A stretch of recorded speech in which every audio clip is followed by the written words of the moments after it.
Welcome to ZSR, ladies and gentlemen. Welcome to an exciting evening, and welcome to something we don't have every day. Welcome to the Majora's Mask 80% Glitchless TAS by Eumeus. It's the showcase. It's gonna be a premiere on ZSR, and I'm really excited.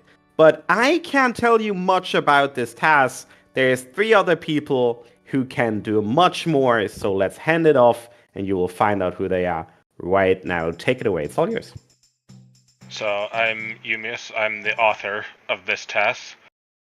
Spent about a year and a half, a little over, making this, and I've got some friends here to help commentate. I am DF, aka Dragnev. I have ran this game in the past, and I know a little bit about it. I'm Jess. I've also run Majora's Mask. I've run Glitchless. I've seen some of the tasks and I've contributed, like a few ideas here and there. I guess we can get started. Yep.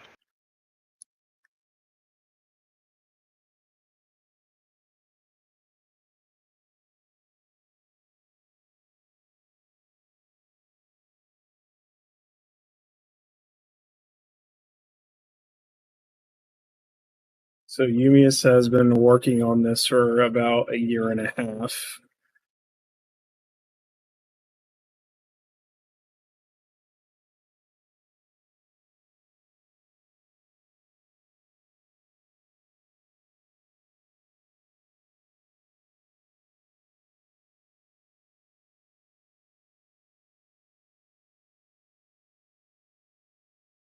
I don't think we have audio, DF.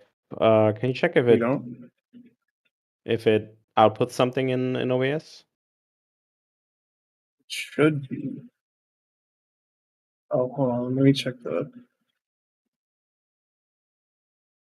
It should be. The audio's. Why is it not coming out? It's weird. Do I have OBS muted? No. Oh no, I hear the audio on the stream. Maybe I'm. Oh yeah, I hear it. Okay, sorry. Maybe I just had something messed up on mine. Sorry for the confusion. Sorry. Have fun. You can stop panicking now. Stop All right. panicking. So Eumeus has been working on this task for a year and a half. It's quite the interesting task. There's quite a few differences from the RTA run. We'll get to those when we get there. But yeah, you'll enjoy it. So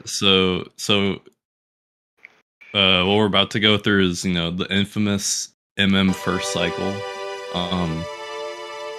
Pretty much the goals here are to get to the clock tower as soon as possible. And there's a few things we have to get, and the main thing being magic. So we're gonna go to night 3 as fast as possible, and then use as much time as we can on night 3 to do some things. So I'm going to quickly go through a list of things that are banned in this category. The way community has handled its glitchless definition is by basically trying to list out all of the techniques that we're not allowed to do. So that's going to include infinite sword glitch, hovering, recoil flip, long jump, mega flip, recoil jump, hyper extended super slide and extended super slide, A slide, Z slide, which Z slide we'll touch on more later because that's kind of a weird one. Weird shot, ground jump, clipping, out of bounds, steam walking, cutscene skips, ocarina items, stale reference manipulation, text overflow, Zora clipping, flying Zora, super swim, spring water switch activation, song storage, time stop, temp B, weird B, ocarina on B, mask storage, Goron missile, Goron mega pound, 0th day and aloe save storage, 4th day, equip swap, action swap, quick draw, bottle duplication, item manipulation, extended bow to hookshot, opening flaming chests, collection delay, return A, down A, restricted items, backwalking past the East Clock Town guard, Deku Sword, Day Reset and Day Skip, False Mask, saving owl statues on Epona, using Day Transitions to teleport Epona, Remote Control Epona, Epona Hovering, Anti-Grav, Item Diving, Flame Storage, using cutscenes to displace items off of platforms, delaying cutscenes from starting, rolling through or on top of blocks in the chess minigame, moving well in first person, and double Zora fins. Hope everyone wrote all that down because it's going to be on the quiz. Yeah. Alright, so here comes the first difference from RTA. We need 50 rupees. Eumeus is gonna get them all right now. Yep. Yep. The bomb bag in the bomb shop costs 50, so we'll just get them right now. One thing I want to touch on about cutscene skips. There's a fine line between skipping a cutscene and just avoiding a cutscene. So, for example, in Pirate's Fortress, we can not watch that cutscene by just shooting the BI before touching the trigger. That's an avoidance. It's not really skipping the cutscene. By skipping, we mean like dying or pausing to interrupt skipping a cutscene. I don't remember exactly how long it took Eumeus to get that rupee RNG, but I'm pretty sure it's at least like weeks of just running a script. Yeah, I had my Lewis script running for like over a month.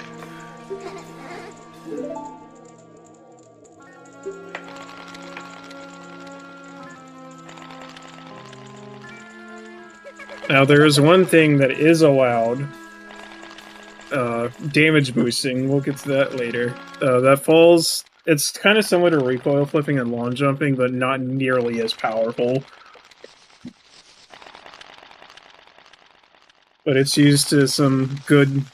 Like, it's used a fair bit in Snowhead and Deku Palace, so we'll see that.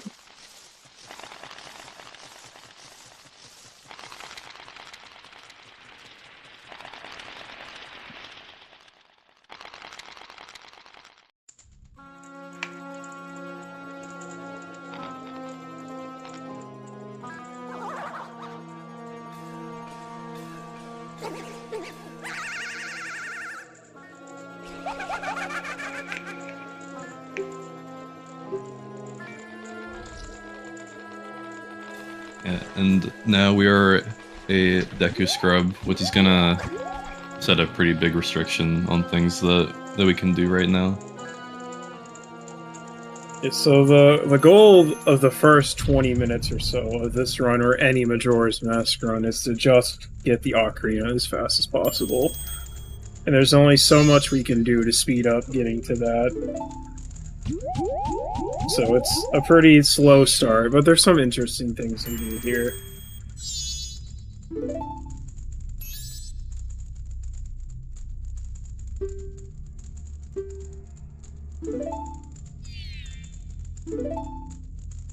So generally, backwalking like this has the highest average speed, but if I do side hops here, this has the fastest acceleration. A little bit lower average speed, but short distances it's good. And Deku's also unique in that he can actually rotate in the air during backflips and side hops to curve around corners better. All the different forms have different speed values for things, and actually every form other than human, or sorry, every form is faster than human. Yep. Even Deku is faster than human. Like, there's, like, one thing you kind of already notice is, like, you're gonna see a lot more side ops than you'd see in normal, like, in just normal speedruns. Because, like, if you want to do side ops perfectly, you have to, like, time them frame perfectly. And then also, like, a TAS is way better at, like, being able to, like, change an angle, like, right after a side hop and stuff like that. Yeah. And yeah, the flower and text skip. Little minor skip saves a couple seconds, but of course the TAS does it much faster than RTA. It doesn't matter how long you take on that text box, as long I as was you on it. advance it before a certain point in the cutscene. I didn't realize this, and I definitely thought we had the wrong video or something. It was some, like, old version. I did too. You scared me for a second there. I goofed. I know, I did skim through the video file to make sure it was correct, and it is. So you would see normal speedruns do pause buffering to skip this cutscene, but that is not allowed, so we must talk to him.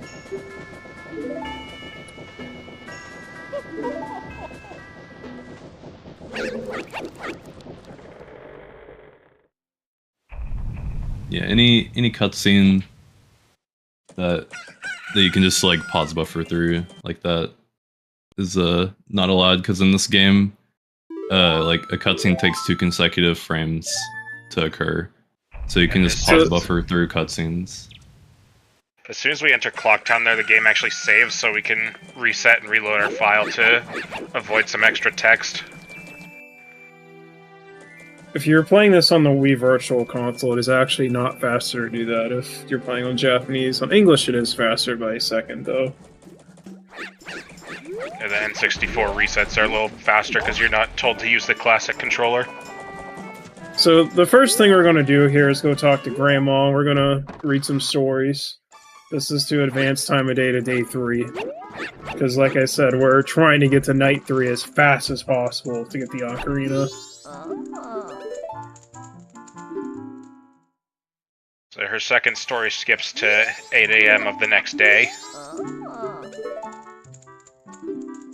And we cannot use her again to advance time anymore, because she will not read you a story on the last day. So we have to go somewhere else to advance time. So we're going to be going to the trading post in West Clocktown to talk to the Scarecrow. And if you ask him to teach you his dance, he advances time by, until the next night.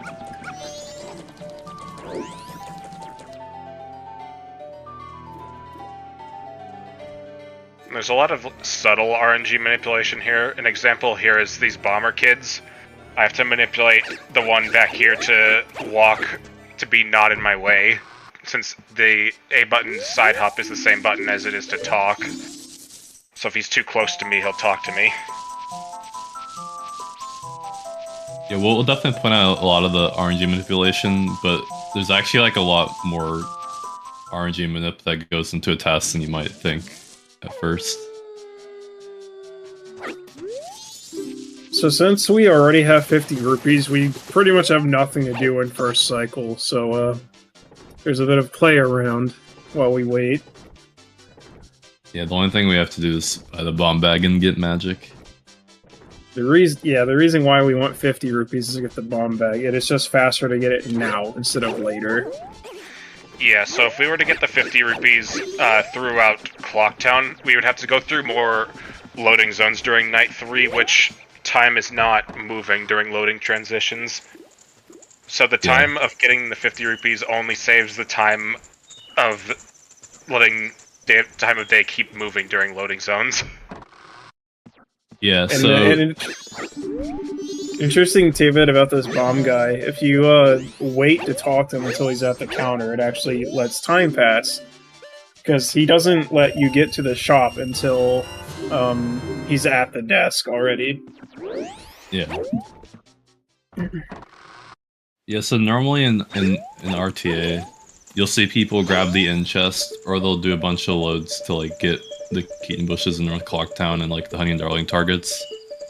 And this is way faster. Even though like we collect rupees in the intro when, you know, like the in-game clock isn't a factor yet. So like at first it seems like a time loss. It ends up saving like a ton of loads over any other way to do it. And each load is 3 seconds. Yeah. We now need to get magic. It looks like Eumeus forgot where to go, so he's going the other way. I don't know. I don't know what Eumeus was doing here. I don't know if we'll get to the clock tower on time. Alright, so this part right here is extremely optimized. Oh no. I don't know, I think it's decent. Yeah, I think that's not good. Oh, you missed the that's ferry! really not good. Oh no. Oh, you missed it again! I'm pretty sure we're playing the wrong file here, you guys. This is not looking good. Yeah. Okay, got it. Alright, let's go. Flying over the box for safety. All jokes aside, I told Eumeus to do this part on keyboard, and he did. Yeah. Because the time, it doesn't really matter, as we mentioned. Yeah, usually the way the tasks are done is you'll like program all the inputs into the emulator. But yeah, Eumeus just did that section on keyboard. He had a total of 1 re-record in that section. Alright, so now we're getting magic. Now Eumeus has to hurry up with that mishap in West Clocktown, so hopefully he makes it on time. Yeah, time's a little tight now. Or, sorry, East Clocktown, not West. Same difference.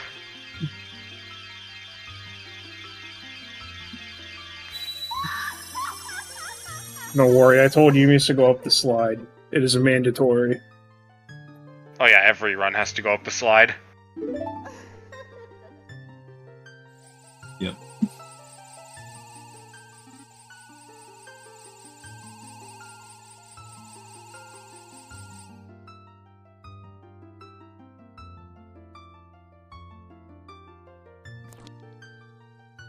This gets a lot more interesting once we get to the swamp.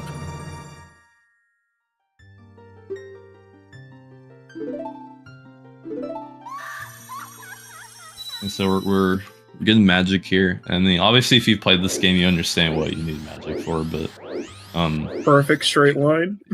yeah, you kind of need magic to complete the game. We're gonna end up using it immediately here in like a couple minutes, so we can get the ocarina, Nice. and then there's a few other things it'll be mandatory for. Eumeus, you're gonna be late. Oh no. So, Oh my god, Eumeus! We made it. Barely. So that's a gainer. If you target a wall at any point, Link's momentum and direction shifts towards the wall. So that's a trick we can use to skiff playing the Bombers game to get the code in the Moons tier. There's quite a bit of time.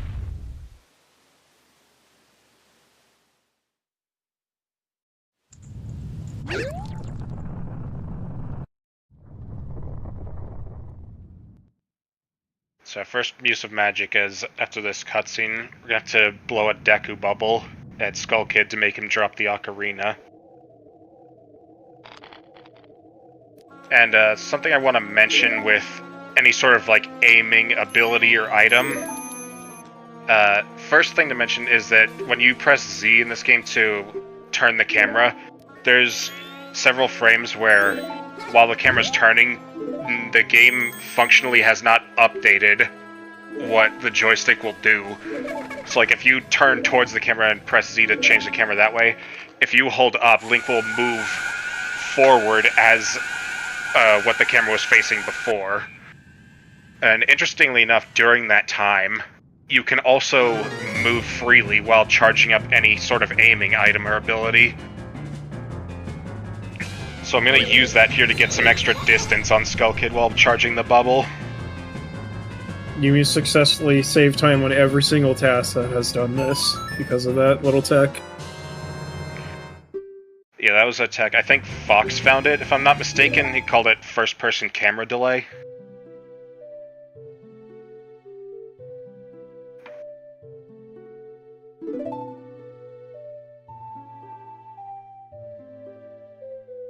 So since we're nearing the end of first cycle, I guess I should go over the major goals of the second cycle. We're going to be completing all the dungeons next cycle, but time of day is very important on the first day. We want to be able to get to Epona, Garo Mask on the first day. Otherwise, we would have to Song of Time. So we're going to try to get to Epona and Garo as fast as we can. Yeah, you can't get Garo or Epona, I believe, after first day is over, which is not second day, it's actually first night once that becomes not available. Yeah, and we are gonna, at least in Glitchless, we're gonna hard need Garo Mask so we can get into Iconic Canyon. You can get into Great Bay without Epona, but we do need Garo Mask to get into Iconic Canyon. There is a way to. Without Epona. There is a way to skip Garo Mask with damage boosting, but it's considered out of bounds, so it is not allowed.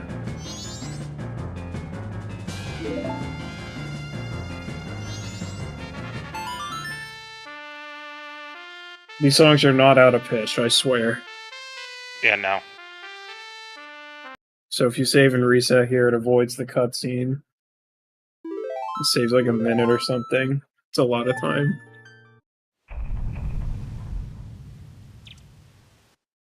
Yeah, if anyone thinks the songs are off pitch, then you should probably go see your audiologist. Audiologist. Alright, so now we're gonna talk to this guy, get Song of Healing and Deku Mask, and we're finally gonna start.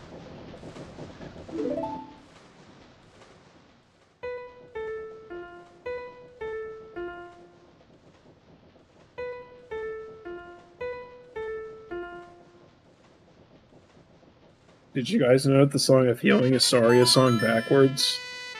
That's crazy. It's cursed Saria's song. Oh, we never explained why we're using the Japanese version. Oh yeah, so one of the reasons for that is that you can express like more meaning in fewer characters in Japanese than you can in English. So since the game displays text at a set rate in some text boxes, not all of them, you can advance them quicker. That's one of the reasons. There are a couple other reasons, another one being power crouch stabbing. Basically in the Japanese version they didn't assign a damage value to Link's crouch stab, so it'll just use the damage value of whatever your most recent attack was. So you can use that to do a lot of damage really fast. And that is technically a glitch, but it is impossible to ban, because it wasn't programmed correctly in the first place. You can't just ban an ability. There is another reason why we're using Japanese, but we'll go over that later when it comes up.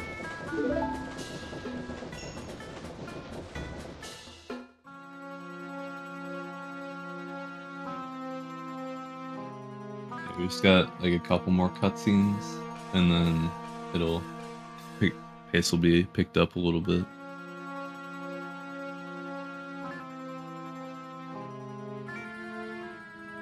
So once we get out of here, we're gonna need some bombs. Yeah, Song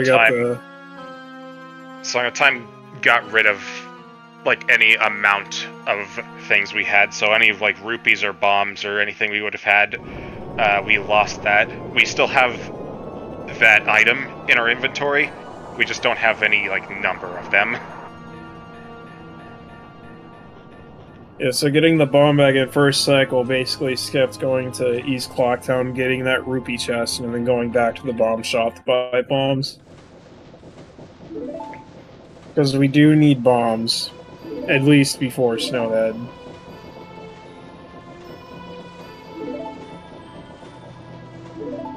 Yeah, in most glitch categories you would get bomb bag in second cycle, so you can get the free 20 bombs that come with it. Bombs are still useful in Glitchless, but they're not as profoundly powerful as they are in glitched runs. We're almost there, guys, I promise.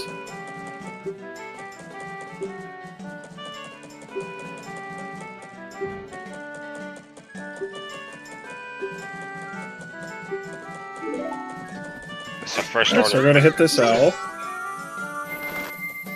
This owl is pretty crucial in this category. Since hitting owl is not allowed, we're going to be soaring a lot to owl statues. And this is a small tech you'll see Eumeus doing a lot of backwalks. It's called a curved backwalk. If you hold like barely left or right of your like straight down backwalk angle, it'll curve the backwalk, but it's like decently precise. So return Deku now, because we're going to need to use them in the swamp, and since Deku moves faster, it is just better to do it now. Yeah. Alright, so now we're going to start getting into some interesting gameplay now. Yeah, got 10 bombs and 15 rupees there. Well, Interesting just kidding, gameplay we have to watch after, another after cutscene. this cutscene. It's okay, we got some drops before the cutscene. That's pretty cool. Yeah, we do need rupees in this run for a couple of things. Yeah, curved backwalk is possible in WVC. It's just a little hard and not really worth doing most of the time.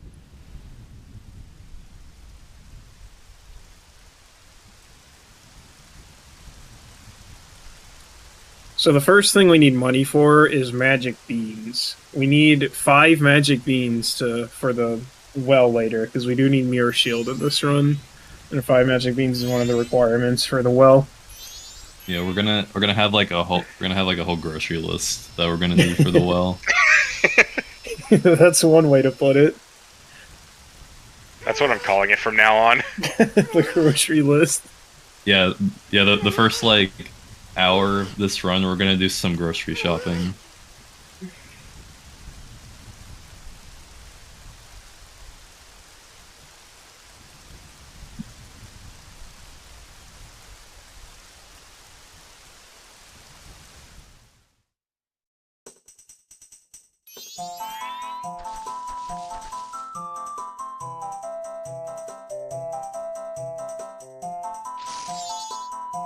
We should allow Glitchless to skip this cutscene. But then you would miss Skull Kid's cartwheels. Oh, fun fact, if you attack the drawing, you get 3 rupees. Yep. We're not going to need those rupees. That's not enough to worth detouring for, but it's an interesting little tidbit.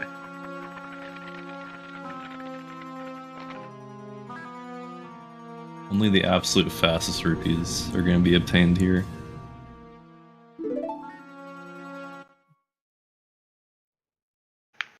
Alright, so now we're going to get to some gameplay.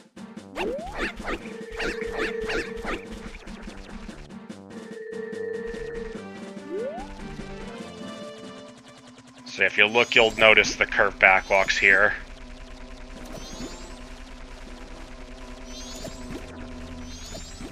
Smooth. And love spinning curved out of a backwalks. backwalk like there, spinning as Deku will... It's kind of a weird formula, but when you spin out of a backwalk, your speed is going to go from 9 to like 10.5 or something like that. So it's generally faster to end a backwalk with a spin. Some cool lily pad movement here.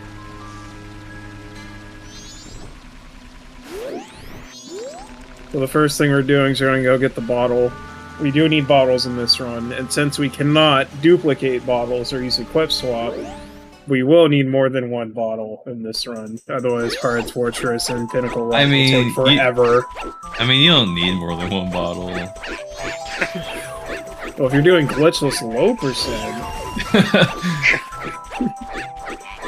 And additional bottles are highly coveted. Glitchless low percent TAS to win. There, in the glitchless context, though, and at least in any percent speedrun, there's really only 2 other viable bottles you can get. The others just take way too long. That jump saves 2 frames. Yeah.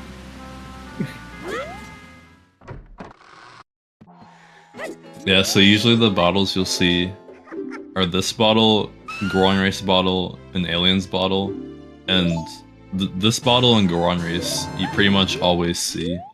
Like, this bottle's fast, and then Goron Race you have to get the keg anyway, so you're already there.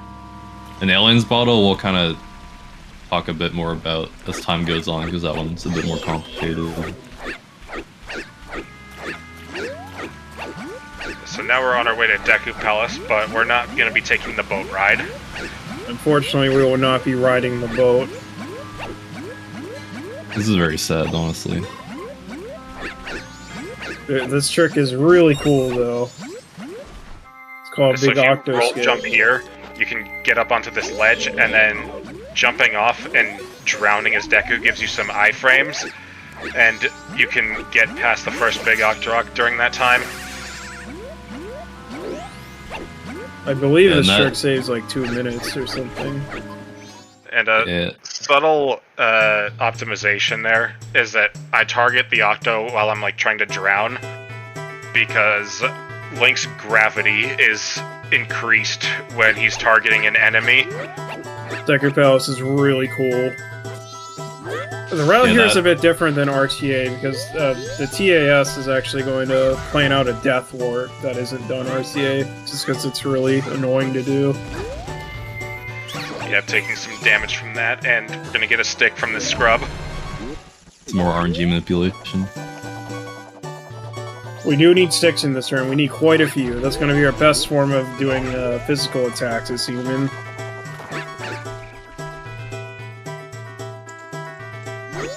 So yeah, And- sticks and do twice the the damage of version- your starter sword. And the that version of Octoskip was found by a Druk, I believe, in 2021. Kind of one of the more quote-unquote recent big discoveries in Glitchless. The only ways we had to do Octoskip in the past would have been banned because they required like long jumps. There's a Goron method you could do, but obviously that's not really relevant.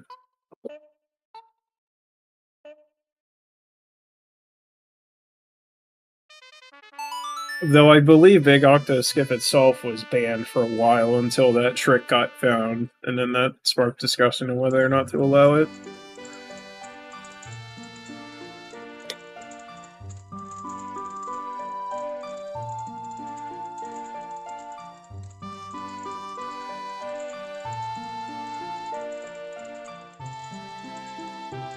So as I said, the first thing on our grocery list is to get some beans. Yeah, the first Gibdo in the well wants 5 magic beans. He's hungry.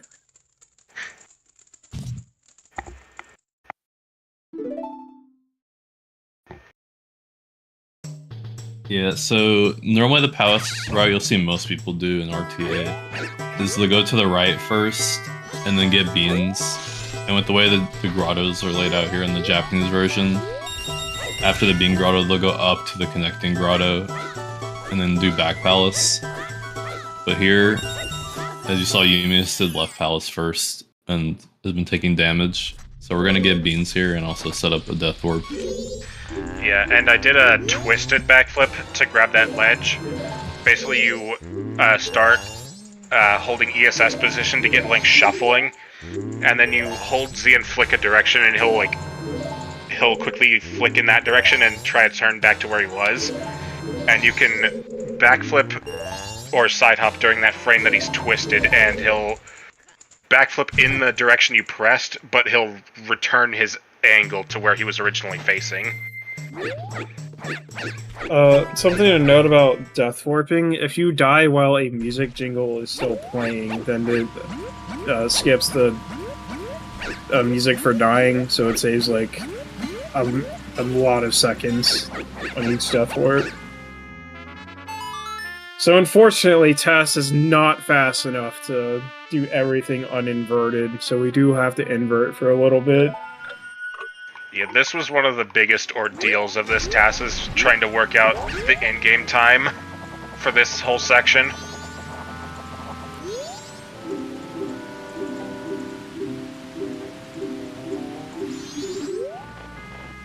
Yeah, unfortunately, Eumeus was not good enough to do this uninverted. That's my headcanon. Skill issue.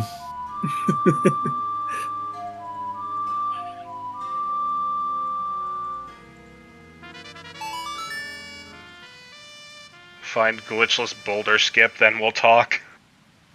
Man, these songs are sounding just as I remembered as a kid.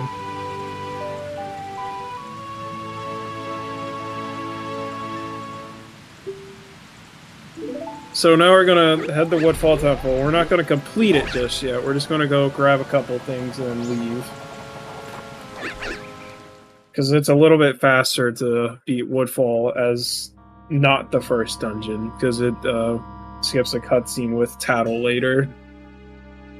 Yeah, and you also benefit from having some later items to finish off the last few rooms.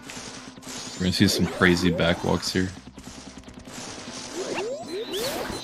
So I'll shoot that Deku stick. Majora on there as well to knock him away. Every time you kill, like, with few exceptions, every time you kill an enemy, there's like a few frames of like lag for a hit stun.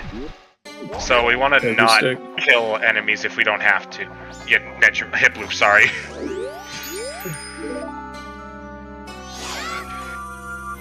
We do want this out because we will be coming back here later.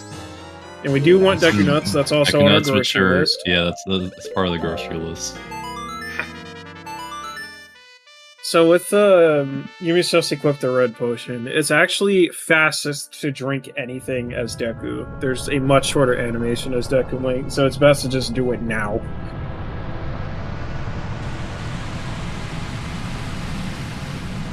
And the items in these pots are guaranteed, but it's not enough to just get them to be optimal. I need to manipulate RNG so that they also go in the direction I want when I break the pots. Like that, the Deku stick landed on the flower.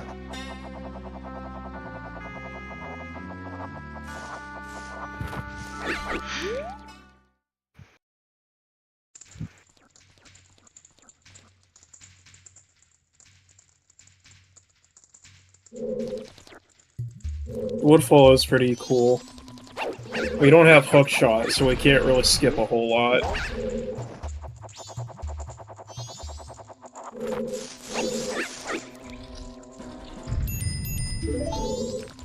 Bow's like a pretty essential part of most speedruns. Yeah, especially in Glitchless. Because like one thing about this game is all the dungeon items have to do with the bow. Like the dungeon item here is the bow, and then all the other ones are elemental arrows. And even Glitchless, like to get into the mountain, we have to have the bow. This next turn coming up is really cool. There's some really cool movement here. So yeah, when you light the stick, there's a timer counting down for when it's gonna burn. Normally RTA will light this torch up here to reset the timer, but it causes a cutscene of that door opening. But TAS is fast enough to just skip doing that.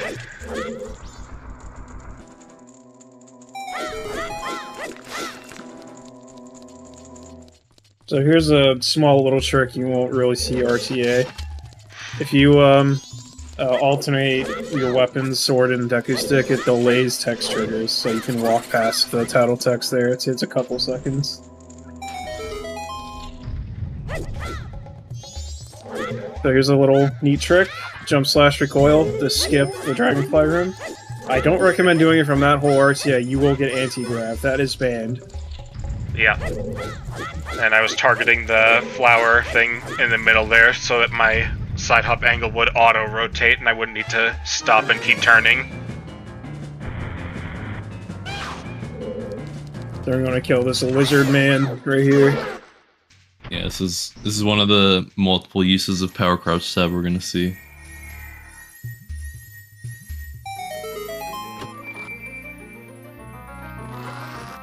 We're able to pretty smoothly utilize power crouch stab because Eumeus did the jump slash recoil with the stick, so we stored the stick jump slash for the crouch stab damage value.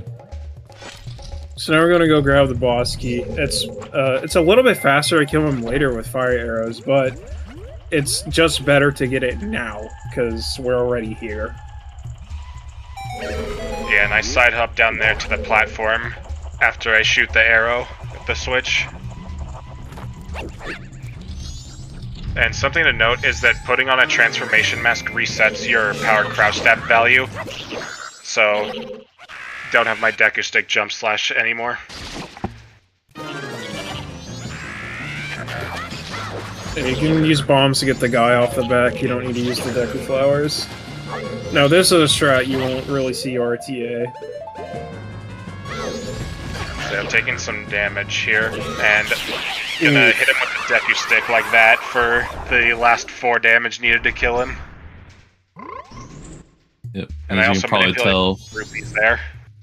we are gonna set up for another death warp. Yeah, we will not be completing Woodfall just yet. We just came here to get the boss key and the bow.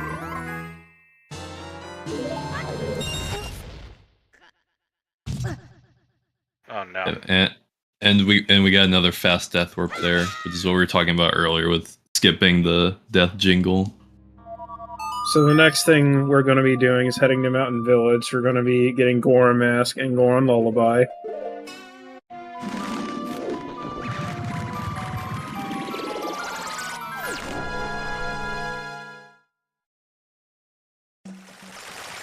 Yeah, we're definitely gonna get Goron Lullaby this run. Definitely.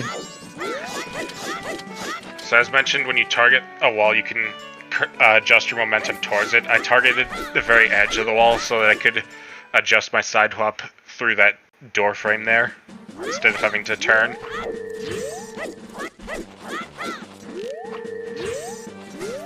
I'm So he's shooting... Yeah, he's shooting it from very far away so he can move during the downtime, just to save a couple seconds.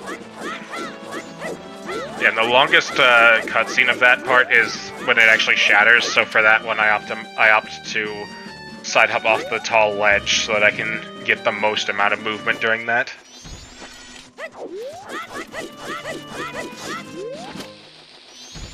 Some inverted This is the main camera. reason why we want bombs, just to blow up these boulders. Or snowballs, sorry.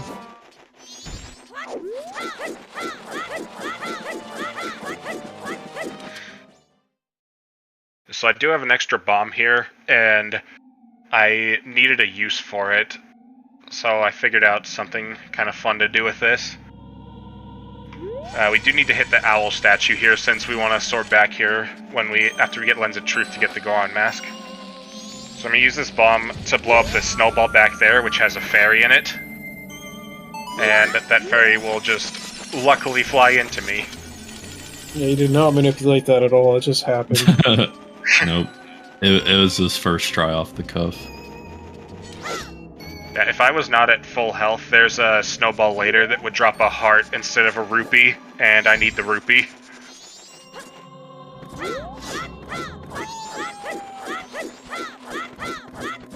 This bridge movement. Curving those back walks efficiently. So the path TAS takes here is a bit different than the RTA path. It's a little bit faster to go this way. That's the snowball in question.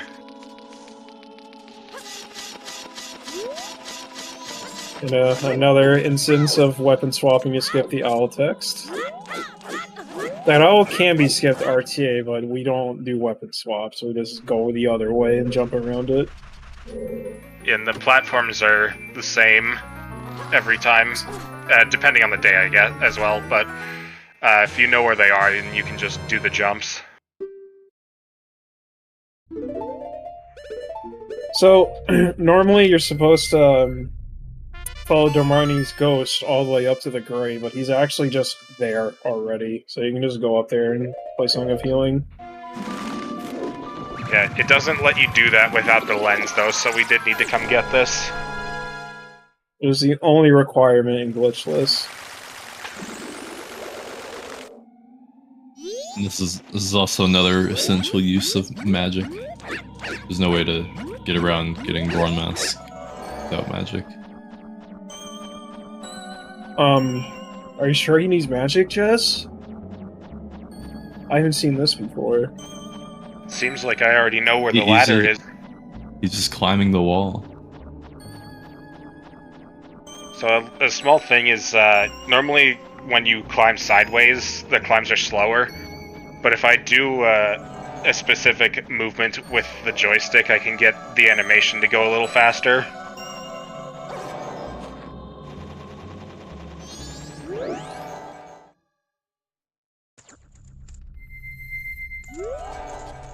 Alright, so I get the Goron Mask. This mask is very, very useful in glitchless speedruns.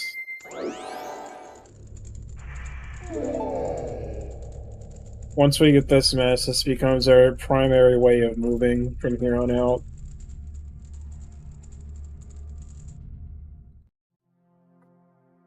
Yeah, so all of the forms of movement we've been dealing with, human backwalking is 8.25 at max. All side hopping is 8.5 at max. And then backwalking as other forms is 9. And then there's that few frames where you spin out of a backwalk as Deku where you can get 10, a little bit over 10. Goron's roll without spikes is 15.6, and with spikes it is about 18. What's Goron?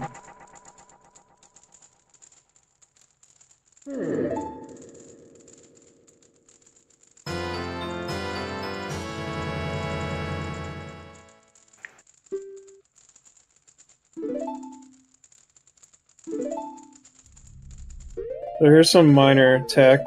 If you put on a new transformation mask while in another form, you can skip the cutscene. Wait, you forgot the spring water. Oh no, that's not good. I So guess we're we'll gonna just have to make do. We're gonna go get Wait. Goron Lullaby now. Wait, Eumeus, where are you going? You need Goron Lullaby. You're going the wrong way. We'll just have to Eumeus. improvise. Yeah, I have no idea what this route is. So if you It's weird. go over like slope changes, a lot of times you'll fly into the air like you would off of a ramp. But if your positioning is just right, you'll stay on the ground and you won't lose speed. I have no idea how you're gonna get past this without the Goron Lullaby. All jokes aside, this is where the first major route difference from the record route is. TAS will not be getting Goron Lullaby. It is possible to skip RCA, but it's pretty difficult, and I don't think anyone has finished a run with it yet. I think. I think the only one I can think of is Druck might have finished a glitchless low percent run with it.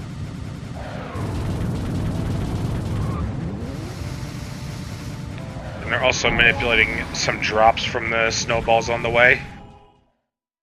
That is a much, much harder than it looks. Yeah, each wind cycle is random. And so are those 2 rupees from the icicles. The snow, it's a pretty cool dungeon.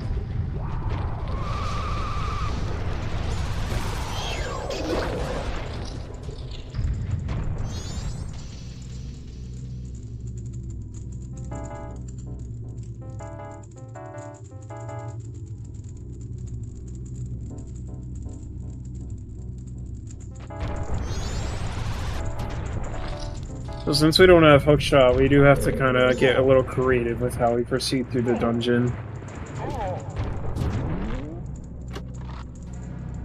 Yeah, there are some keys that we'll need to get.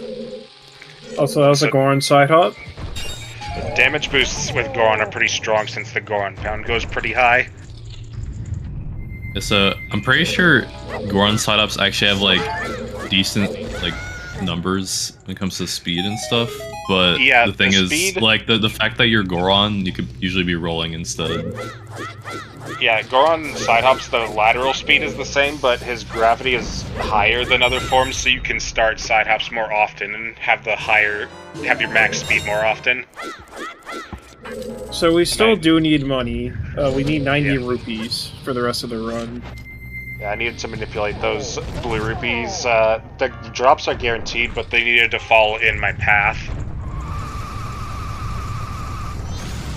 We do a little skip here on the bridge. That is an RT viable strat.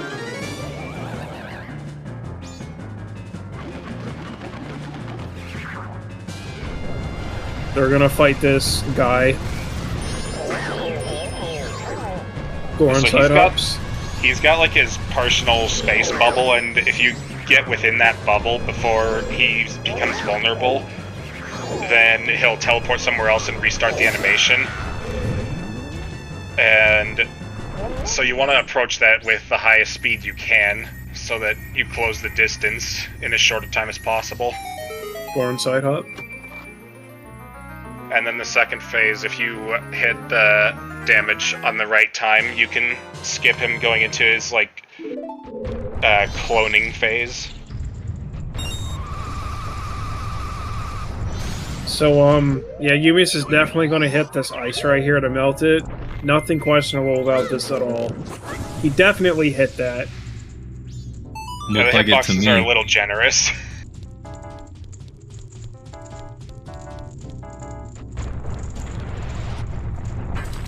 That seemed perfectly reasonable. I think this one's also going to be very reasonable. It definitely hit that. Yeah, really hot fire arrow.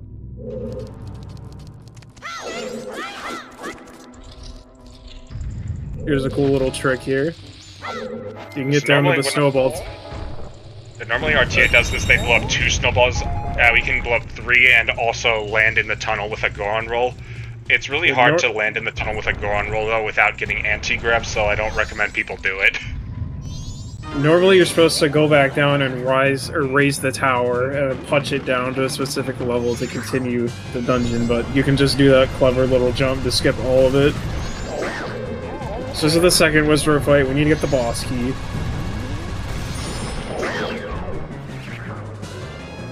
Goron. Any Goron enjoyers in chat? Look at him go. Nice Zelda levitate right there. Goron side Goron hops. side hops.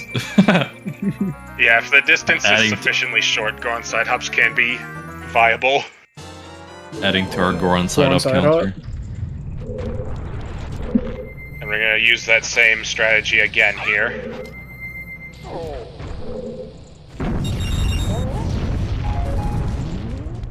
The reason he uncurls after pounding is because if you roll from a standstill, you have to wait a little bit before he starts moving forwards.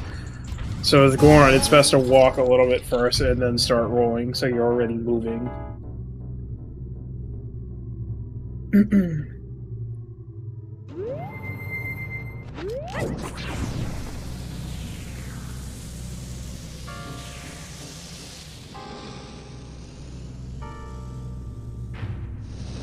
And this go fight's gonna be a little different than you'd normally see in RTA. It's similar, but it's not the same side hop strategy. So we're gonna get into range of him to shoot lightning, and then after a couple shots I'm gonna backflip and get just barely out of range, so that he'll start running by the time we hit him with the last arrow.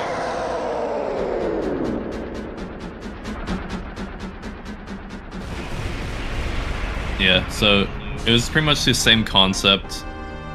Like in RTA, we do the side ops instead of having him shoot lightning, and then side up back to reset the timer. But obviously, TAS can do it in a more risky manner. You almost got ISG there. It was exactly 1 frame away from ISG. So the Giants cutscenes actually play in order. It does not matter which dungeon you beat. The first one will always be the green one that gives you Oath. The second one will always be the white one. So forth.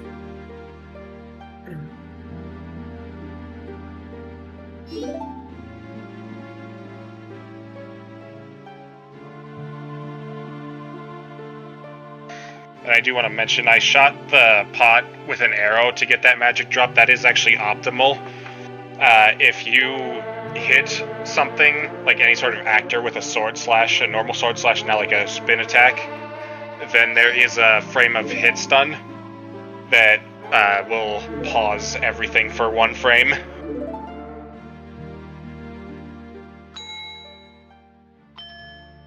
Yeah, and with the way these giant cutscenes work, that's why even in glitch categories, like you can't skip the first Giants cutscene that you would watch because you have to learn Oath.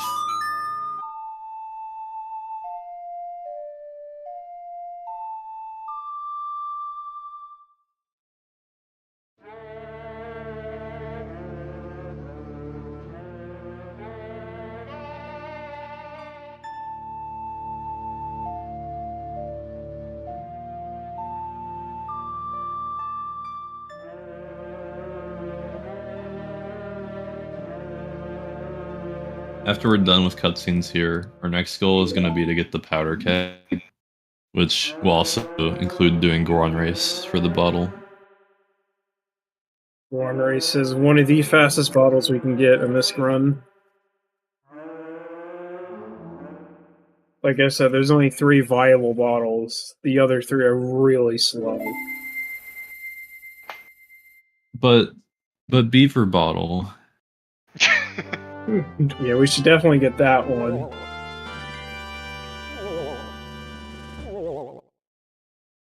Goron Race is like the second fastest bottle. The unfortunate thing about the Goron Race bottle, though, is that it has gold dust, so we have to get rid of it later. Yeah. It is the gold dust is good for normal RTA runs because we can sell it, but since this TAS is manipulating a lot of rupees and can get a lot of rupees fast, we're actually gonna end up getting the rupees we need and not need to sell the gold dust for them. We are gonna get rid of the gold dust, but like we're not gonna actually use that money. And it's only to make the trip in West Clocktown a bit shorter, that's it. But I guess it also saves a load zone. Yeah, so these bushes here can drop 0, 1, or 3 rupees. We just got 15.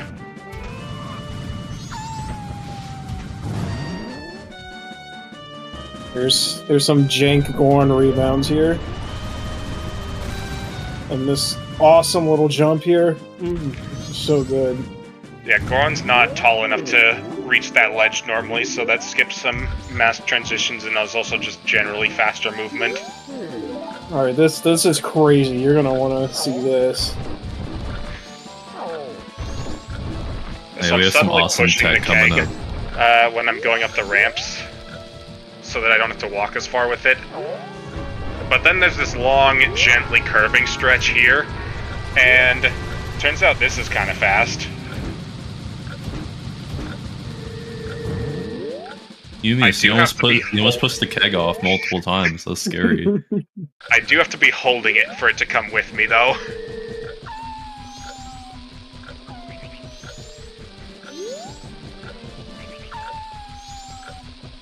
And the turns here are too sharp for us to do that reasonably. And also there's the Wolfos, which will blow it up if they touch it. And here the uninvert of shame. We do need to uninvert, because now we want time in the pass as much as possible. Because once we get Epona and Garmash, we just wanted to do Night 3 and Midnight by the time we finish the last dungeon. The in-game time thing really sucks. Because when Eumeus started this whole thing, he had the idea of, obviously you want to try to do it without the invert. But if you have to go around and change your invert spots and stuff, you end up having to redo a lot of stuff. Like, I think Eumeus said he redid Woodfall like 3 times or something. Yeah, pretty much everything from like the end of Deku Palace to the end of Goron Race I did a minimum of twice, some of it 3 times.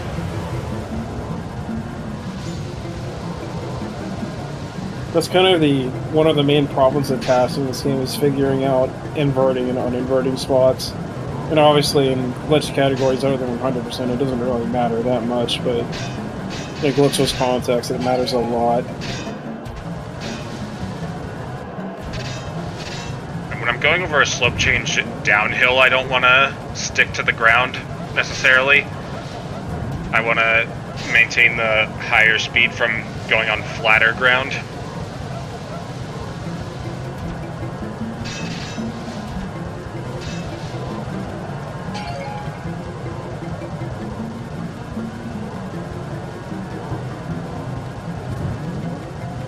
You ever wonder how any of those Gorons get up there on those rocks in the background? That's a good point. How did they get up there? So I finished the race, and then I'm going to go back because I need more magic. Alright, so now we need to go get our powder keg license. Since we've proven our worth. Does Goron's probably get up there with like a Goron Mega Pound or something? Maybe they damage boost up there. Yeah. They Goron missiled. That's also Doing possible. this awesome jump again. So now with powder keg in tow, it is now time to go to Romani Ranch and get Epona. Yeah, this is kind of everything that day one was building up to when it comes to the in-game time.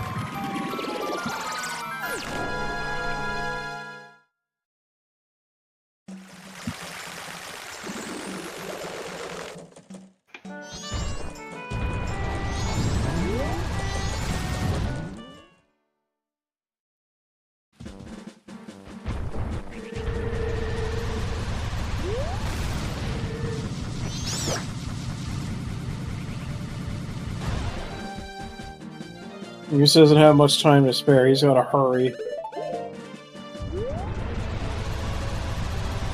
Yeah, it's gonna be close.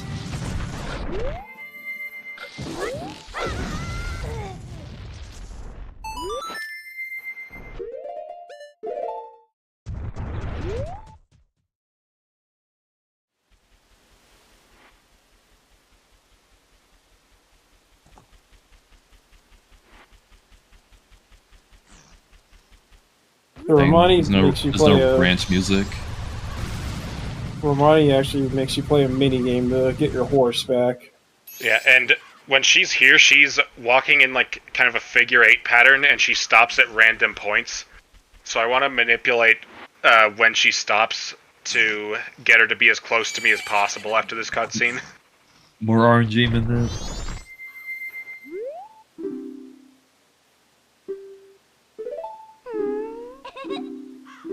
He calls you Grasshopper.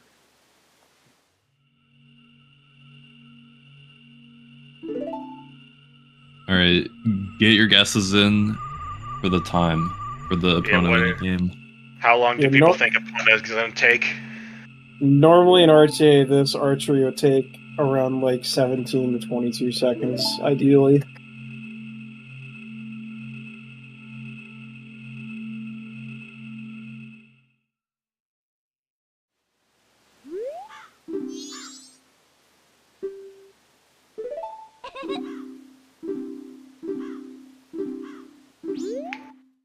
Let's go.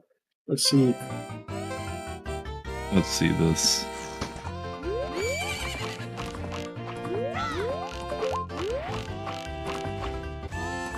$6.31. Yep. Nice. Josh, you gotta step your game up. Yeah.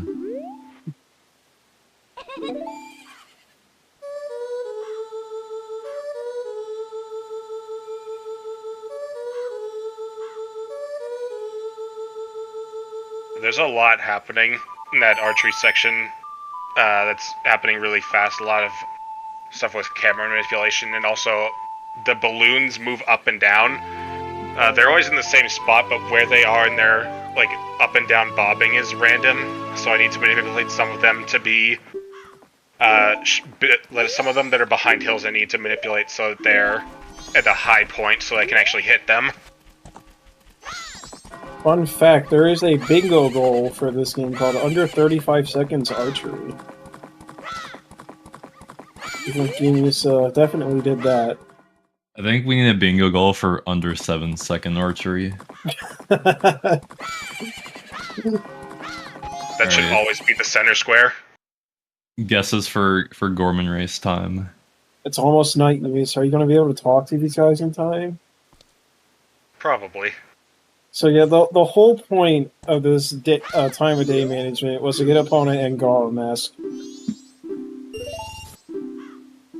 So yeah, for some reason the Garo bro in the blue overalls will always have a blue box on his text boxes even if you do it frame perfectly.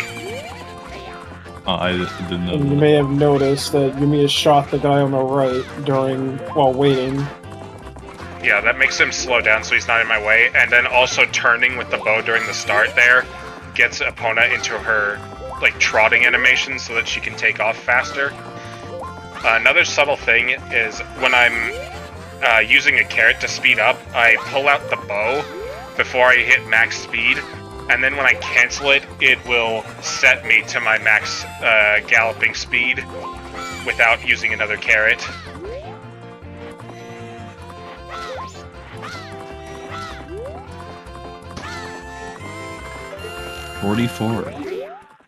Yeah, you shoot those guys.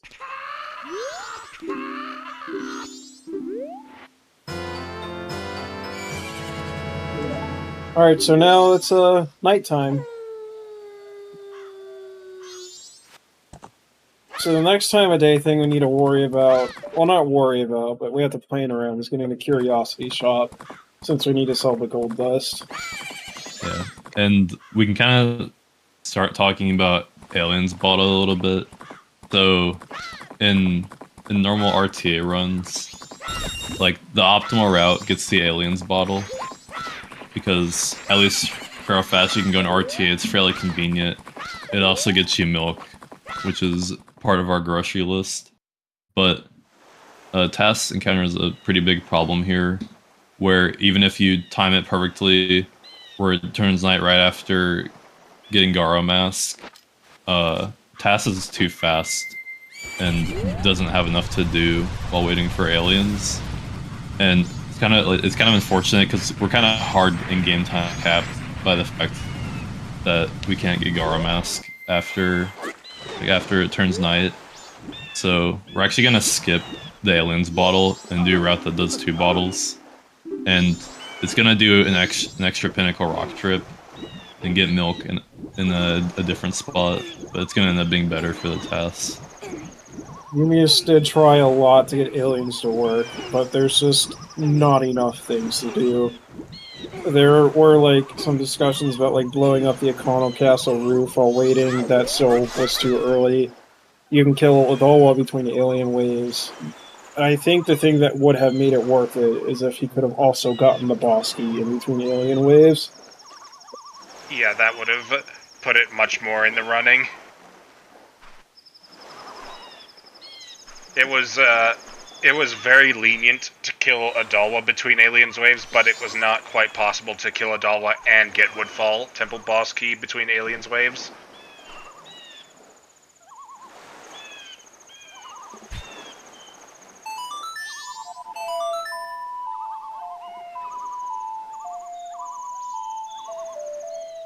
Because it's not as simple as like, oh, the task just does more things. We're kind of limited in the fact that we can't get Mirror Shield yet. So we can only do so many things while waiting. Yeah, if you do the well before aliens, it kind of defeats the purpose of it, giving you a bottle with milk in it. It makes that bottle kind of redundant.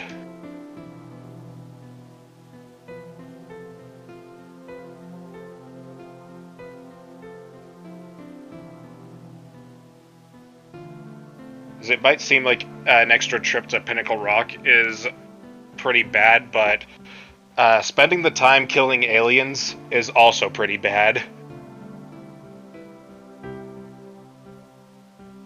The biggest Aliens time is save at you least, get like- from the milk bottle is just having the milk already. Yeah, even just like going to kill the aliens is at least like, I don't know, at least like over a minute and a half or something, probably. And RTA has to really cut down alien to the Y or 2 to make it worth it. Like, you don't want to enter the range until like 340.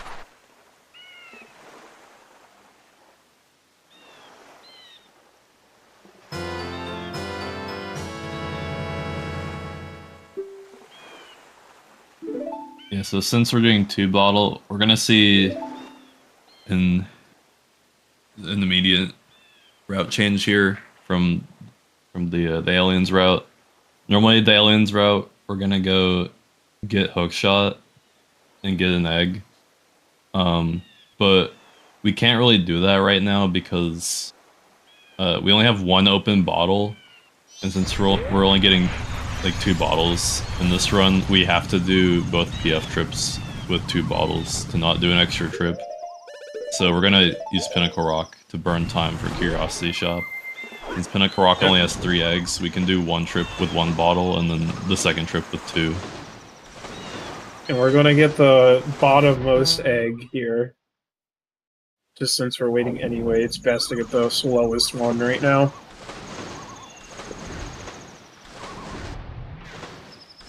And the dolphin dives with Zora are kind of a tricky thing. Basically, the summary of it is the higher you are falling, like the faster you're falling going into the water, the bigger speed boost you get. But the shallower you dive out of water, you get a bigger speed boost, so you kind of want to find a balance.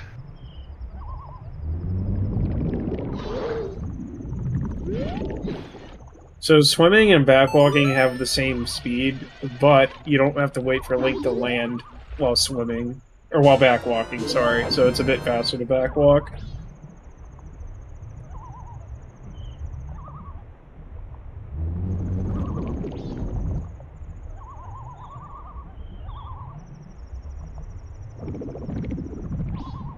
So there's this sloped wall up here. If I like kind of swim gently up against it, it can push me up a lot faster than just swimming up normally.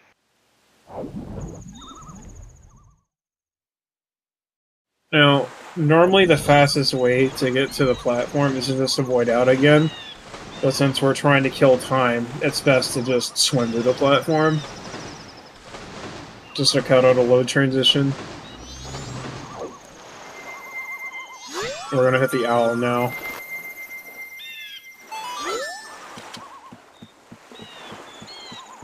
It's also, in general, slightly faster to climb ladders as human versus Zora. Zora climbs ladders slightly slower. Yeah, it's not enough of a difference that it's worth taking off Zora Mask just to do it, but... If you need to be human, it's worth it. It can influence when you decide to put on or remove the Zora Mask. This camera. So now we're gonna go do some shopping. We need to buy some powder, or we need to buy a powder keg. And we need... Well, we don't need bomb shoes, but we're gonna get some bomb shoes, because they save time. And this is the reason why we needed money. We needed 50 for the powder keg and 40 for the bomb shoes. And we also have to get rid of the gold dust. Yeah. Which is why we're waiting for the curiosity shop to open. Yeah, one of the reasons to get these 90 rupees is you'll see it's not 10 PM yet. So the curiosity shop is not open. I don't know the exact time, but technically the curiosity shop does open very slightly before 10 PM. Yeah. So we're gonna get a nice 9 o'clock entry. Yeah, I learned this. I think it's 1 frame before 10, I think. It was a little more. 2 or 3. Yeah. That did make me wonder if that works the same for other, like, in-game time-based doors. Alright, so now we're loaded on money. We're not gonna use any of it. Yeah. Yeah, and yeah, that's what I was saying earlier, since the TAS is able to get so many rupees. Normally in RTA, you do that West Clock Town trip the opposite way, so you'd sell the gold dust first and use that money to buy the keg and shoes. Because RTA doesn't really have to worry about being, like, super early. We already have bomb shoes equipped, so we're not going to do Pinnacle Rock just yet, and it's because the equips are just... It just works out better to do Pirate's Fortress first before Pinnacle. Yeah, I tested out all of the different swimming combinations between Pinnacle Rock and Pirate's Fortress, as well as the equips factored in, and this just is what was best. So if you swim against the slope a certain way, you can kind of get out of the water a lot quicker like that, and then I can just go straight into side hops. So the third reason why we're using Japanese that we didn't go over yet is Pirate's Fortress. During the night, the pirates cannot see you as well, so it is possible to get to the hookshot chest much faster than usual. Yeah, they also do have a little bit worse vision on English, but it does not apply to the ones indoors on English because it's a lit room. It still applies to the ones on Japanese. And we side hopped into the water during the cutscene of that gate opening. Yeah. The information on the pirates was always kind of like ambiguous, because when I first started getting into the game, people said it was the vision, and then people like, I think someone said that like the pirate in the hookshot room was like placed like further back on Japanese, but I'm pretty sure it is like a vision thing. Yeah. Like the interior guards have worse vision at night. So when Eumeus is bonking those walls, he's actually releasing A right before he bonks. That just lets him start swimming immediately after bonking. It saves like a second every time.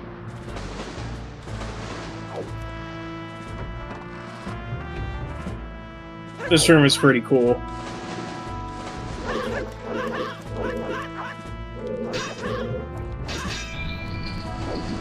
And this room is also pretty cool.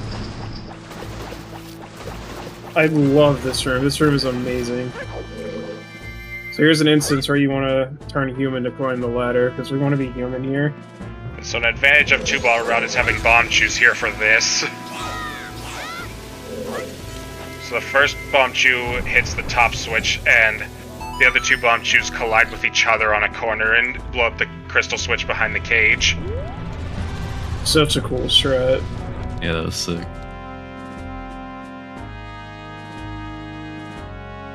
So, as I mentioned before, Japanese, they have worse vision at night. The ones in the hookshot room. So we can actually just go to the hookshot room from the front door instead of going to the top. And I have to cancel this go-on roll slightly early, because if I didn't, I wouldn't have enough magic for Pinnacle Rock later. So I can shoot the beehive from here, and then during the cutscene, I'm gonna do a twisted backflip to grab the barrel so I can climb up it during the cutscene.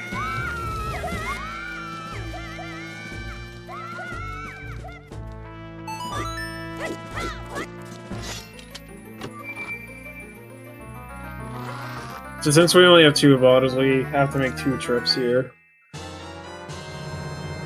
But it's okay, there's some cool strats on the re-entry. So I haven't mentioned this up until now, but when I grab ledges, I'm usually trying to grab the corner with a certain facing angle so I can just get popped straight up. It's fairly precise, so it's not really something you would go for and with any degree of consistency in real time. But it's a nice time saver for a TAS. Another instance of targeting the wall to shift your momentum. Oh, and targeting while aiming the hookshot is faster than going in the first person if you have to aim at short distance. The higher you have to aim, the less worth it becomes.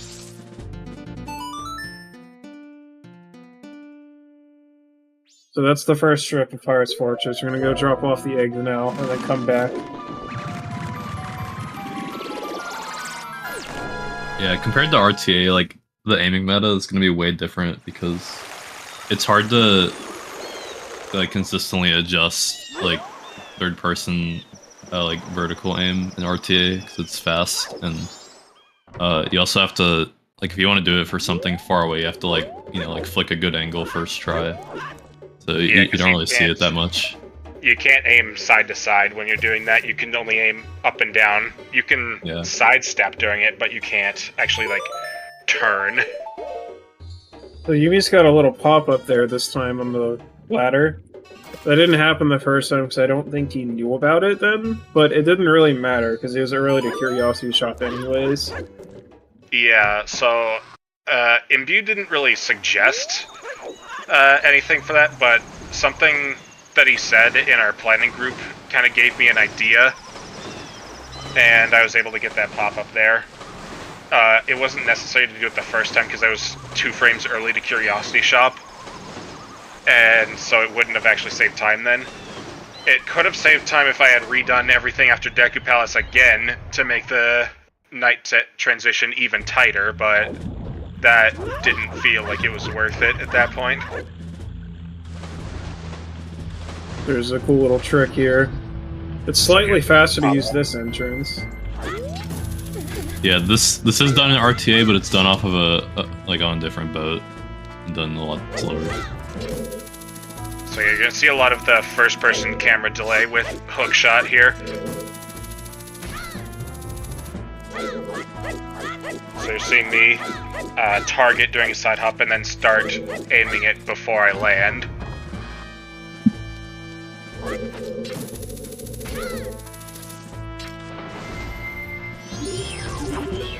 I'm excited for Great Bay Temple. And also, this tank is kind of annoying because it doesn't like prioritize the egg super highly. So if you're in a bad spot, you can catch fish instead.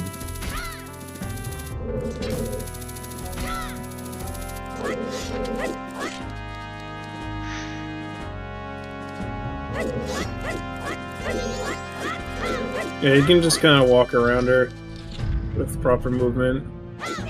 And I store a jump slash during that cutscene for power crouch stab. And if you do it just right, you can actually double hit her with power crouch stabs to end the fight with just 2 crouch stabs.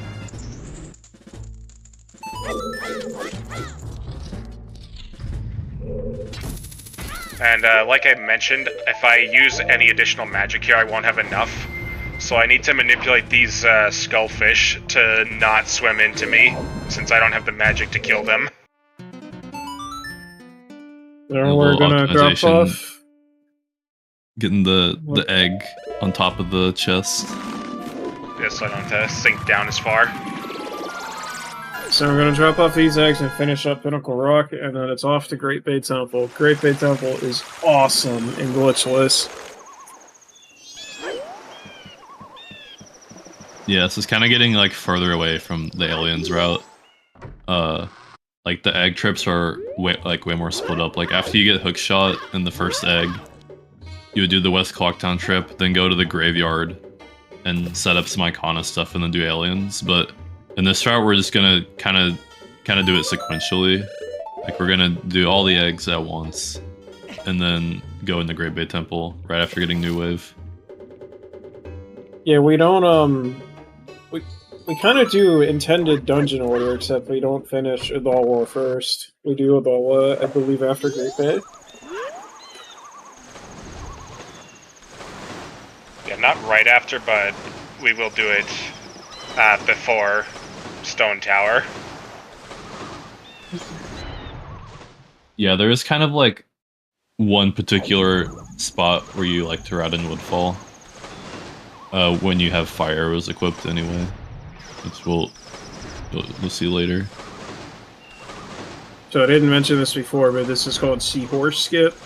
You just know where to go, and you don't need the Seahorse.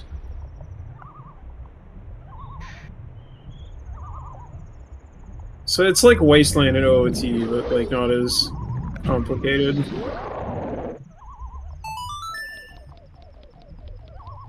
Yeah, I had a script to make the invisible path actually have a visual representation while I was tasking it.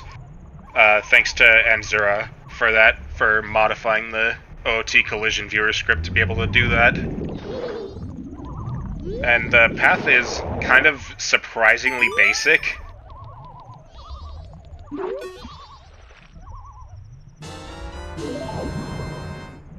Yeah, like the path for it is kind of just like a lot of like rectangle straightaways with like sharp 90-degree turns mostly.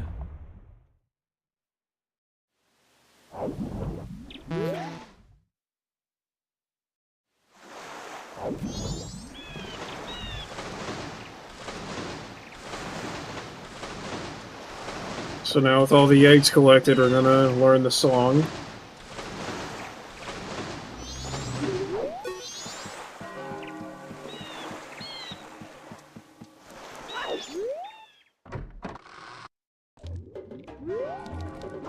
Something to note is that those fish in that tank, if they're too close to the edge of the tank, they'll talk to me when I try to backflip onto that step, so I do need to manipulate them each time to be far away from the edge of the tank. Add that to the RNG manip tally. How are we keeping track of Goron side-ups and RNG manip? Should be. The most important things.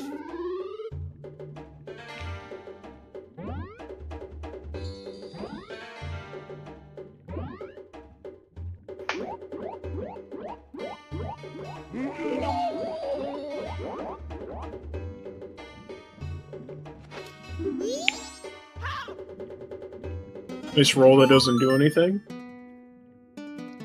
It was a good roll.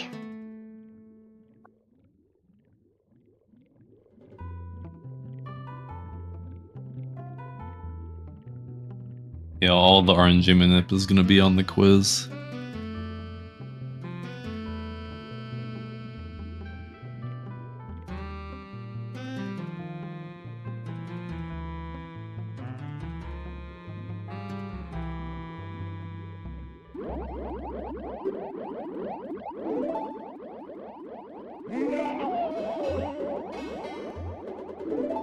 And as we were talking about earlier, we're gonna just go straight to GBT here. And that's his side hop there, kind of awkwardly, because he'll only do a dive if he's over water.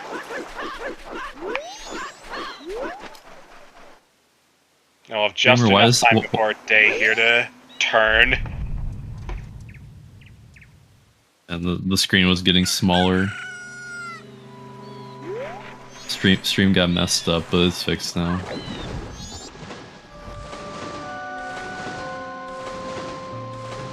It's good to keep the camera like this so the skullfish will spawn behind me instead of in front of me.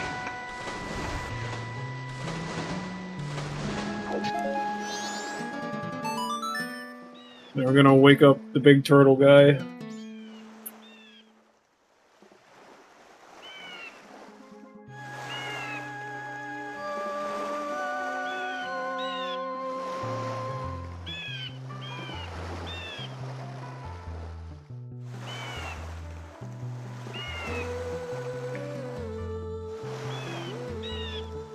Woodfall Temple there during day transitions wouldn't work because I don't have anywhere to get magic.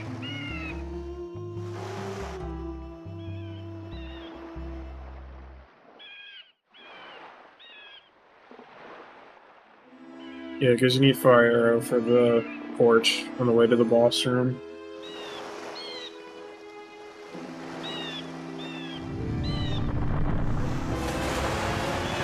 It also wouldn't really work because, like, when we do all the egg trips, we skip having to do any soars.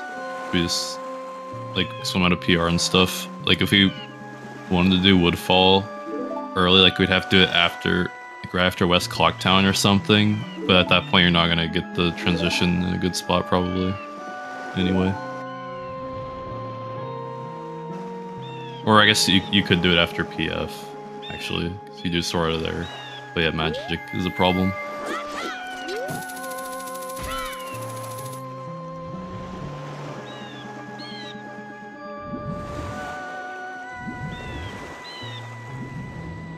It's almost time. Great Bay Temple is insane. Yeah, I'm gonna have a lot to talk about in here. It's also insane RTA, but TAS just makes it like even cooler. Like in a glitchless run, this is probably the hardest part of the run. Other than the aliens in game time segment.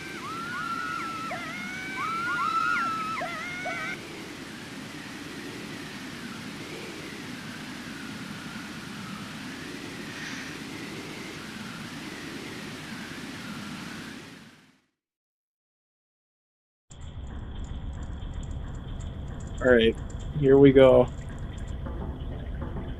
Gotta say goodbye to the turtle first. Very important.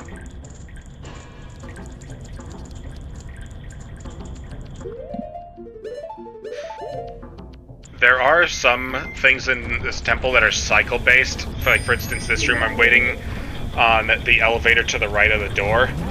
So, until that goes back down, I can just kind of mess around. I did try to get across on the left side, but it doesn't work out. So I'm gonna have to do it the old way on the right side. You roll onto this spinning wheel, and then onto that long stretch there. And that skips pushing an underwater turnkey to get a water geyser going. And then here, I can bounce off of this bit of slope here to get a really high dive up onto that ledge. Another let's grab skip. Alright, here comes one of my second contribution to this task. I told Eumeus to roll to the door instead of side hopping. It doesn't save any frames, but it gives a positional advantage. It was like 0.3 units. And we're also avoiding killing enemies again because of the extra lag that creates. So I'll use the barrier to cut these things down so they're out of my way, but it will not kill them. And you can get a funny ledge grab there to a jump slash to get up here. This completely skips the gecko fight. Thankfully, that fight is awful. And I bait an attack from the Dexy hand there, so that it will not grab me after I finish the chest. Well, this next trick is really cool. Yeah, so we're not going to go on the pipe. There's another slope here. We can bounce off of it and get another high ledge dive.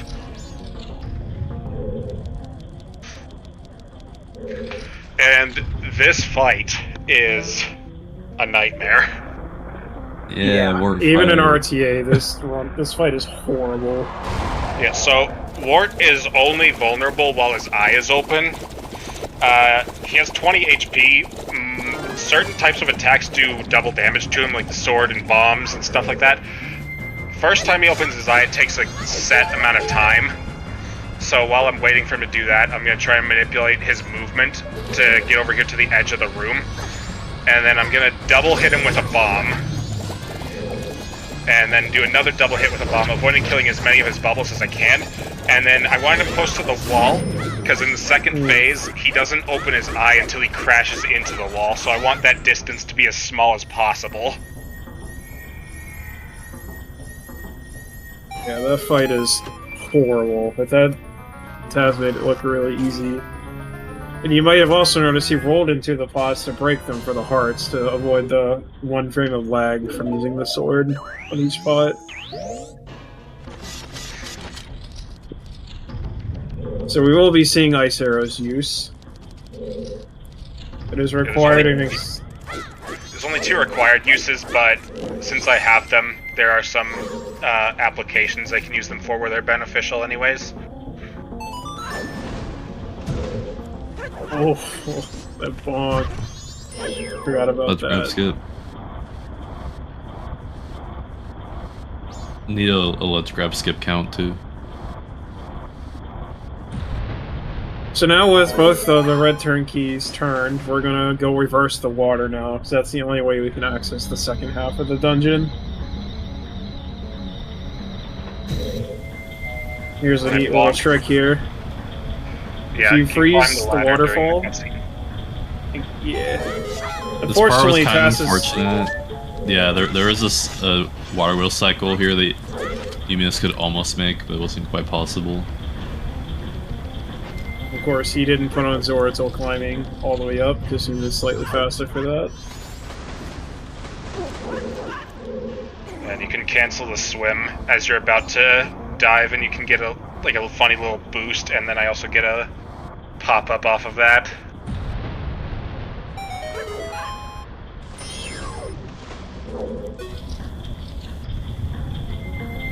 Don't do the Shroud RCA. Yeah. So, we didn't equip Hookshot to get onto this water over here, but there's a very precise Goron roll you can do to get on here. If I didn't do that Goron pound, I actually would have fallen off because the water would have pushed me out. Let's grab skip. Yeah, he's definitely pushing that.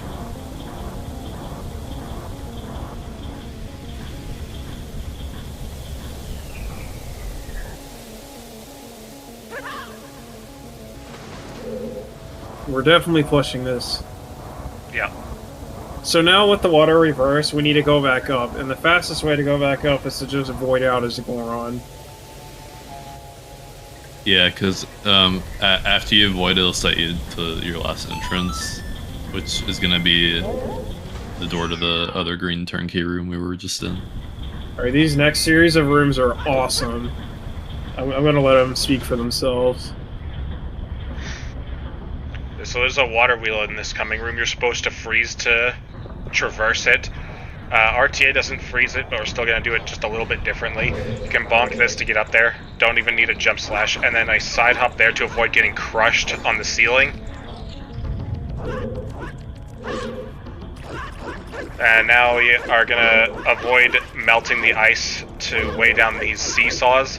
Just doing some quick movement on the top and some fancy jumps. Let's grab skip. And I also need to manipulate RNG for that real bomb chew over there, so that he is not in my way coming up here, because there's a precise jump you can do here to get onto that. That jump is kind of finicky, RT, because of the slope. If you don't do it just right, you just roll off and don't jump. So now we're gonna go fight Gaiorg. We've done everything we need to do.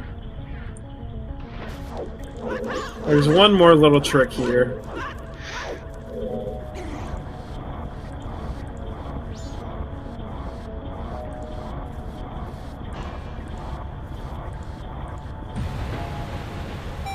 So normally RT would roll to this fountain immediately and then jump to the door, but TAS can jump slash the ledge instead of grabbing it. Yeah, I can do that because I can jump off of it at a slight angle so that Link gets his jump earlier. Because if I were to get the jump later, even though I've gone further and have technically had more optimal lateral speed, the geyser will have gone down, so I won't have the height to make the jump slash.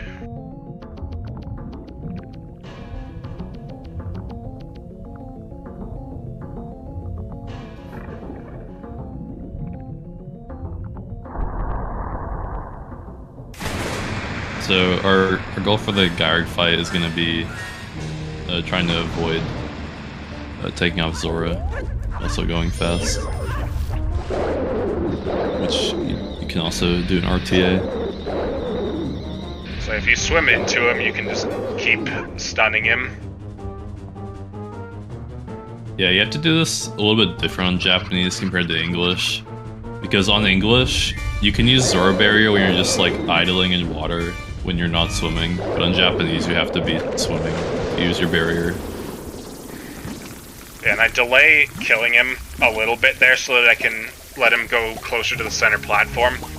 If he's further away from the center platform, he'll do extra bounces in the water before hopping onto the platform and like going into the last part of his death animation. And that takes a lot longer than you would think. So yeah, that was Great Bay Temple. Insane dungeon.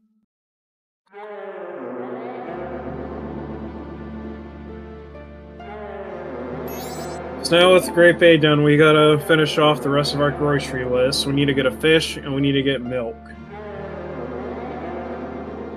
And since we didn't do aliens, we gotta get milk in a less convenient way.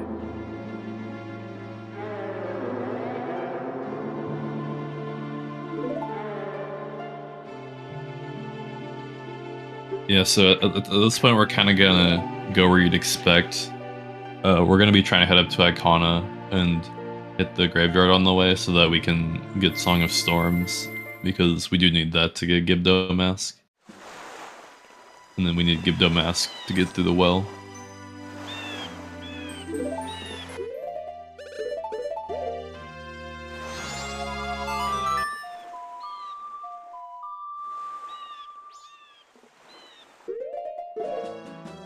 So the fastest way to get milk, there's a grotto in South Terminal Field where that big log is that just has 3 cows in it for some reason. I don't know why that's there, but yeah, that's where we're gonna go get milk.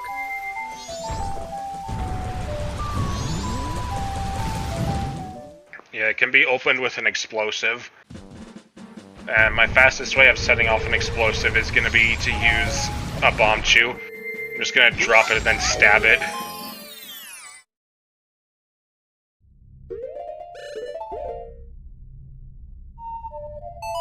And there's no day transition or night transition cutscene in a grotto, so I'm going to use this opportunity to make it night 2 since I need it to be night 2 in the graveyard. Night 1 or Night 2 works. Night 2 isn't supposed to work, but there is a way to get to the Night 1 side.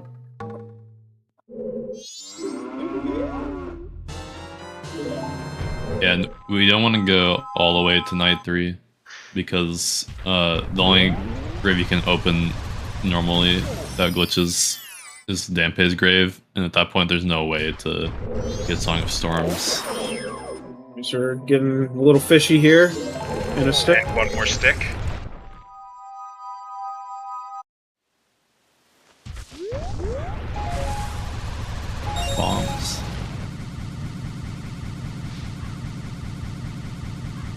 So we're not calling Epona to traverse this path leading up to the graveyard. Instead, we're going to do more RNG manipulation to get these bubbles really close to the fences so I can damage boost off of them, and also land right on the edge so that I fall off after landing on it so I don't have to watch the slow animation. And then this one, we're going to not cancel the ground pound right away, so he'll actually push me over top of the ground instead of having to knock me down to get up there. So since we're jinxed from those damage boosts, we can't use our sword. Normally the RTA strat would be to use deck to stick power crowd stabs, but there's another strat that's pretty much just as fast. And Eumeus is standing in a very specific spot here, because it will instantly aggro Kita. Yeah, we don't need to use a bomb for this. So, Kita is weak to ground pounds, and I can double hit him with that. Then the second part, he becomes vulnerable a certain amount of time after he lands. So I stand under a part of the bridge so that he lands up top and then immediately falls down. That way he's just vulnerable a little sooner.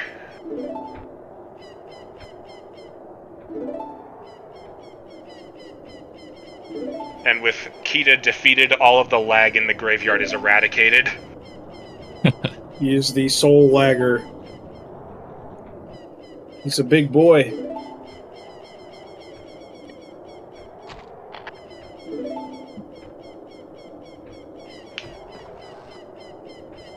Oh, Stampy just came out of his house.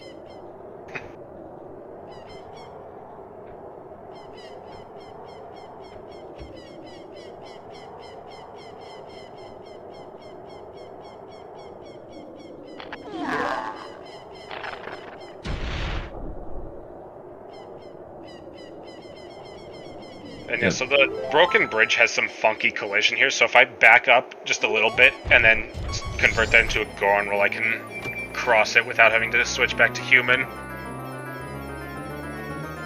Neat little time saver. Yeah, and RTA people switch back to human for that. Well, I guess normally in RT, you kill him as human. Yeah, yeah, we need the captain set just so that we can open the grave here. And then after... Normally you're not supposed to be able to get to the Song of Storm side from here, but there is a little trick you can do to get over there. Yeah. Not like crazy precise, but like a kind of precise jump over the stalagmite. You would take that much slower RTA, because that is a bit really finicky to do. Like, it's very picky based on position, speed, and angle. Or on side hop. On side up? Yeah, we're just gonna punch the heck out of this guy. Punch him! Punch him!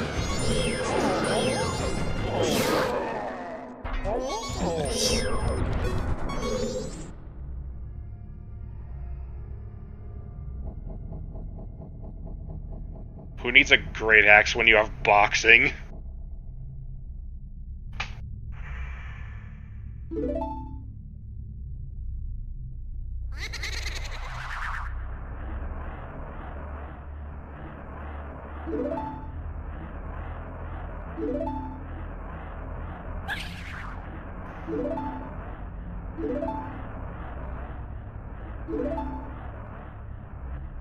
You might notice a bomb drop over there.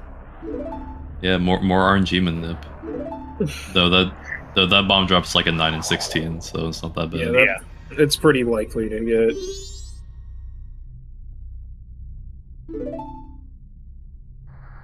So we need Song of Storms to drain the water, or sorry, to start the water, so that the Gibdos go bye-bye, and then we can enter the house. Yeah, all the stuff we're doing right now is just so that we can meet the glitchless hard requirements for getting Gibdo Mask.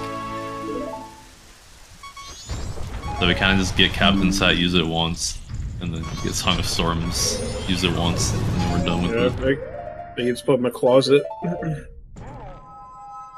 Best mask. The reason why we need Gara Mask is it's the only way within our Glitchless definition to get up to Akana. As other methods require going out of bounds. Or hovering. Let's find glitchless index warp.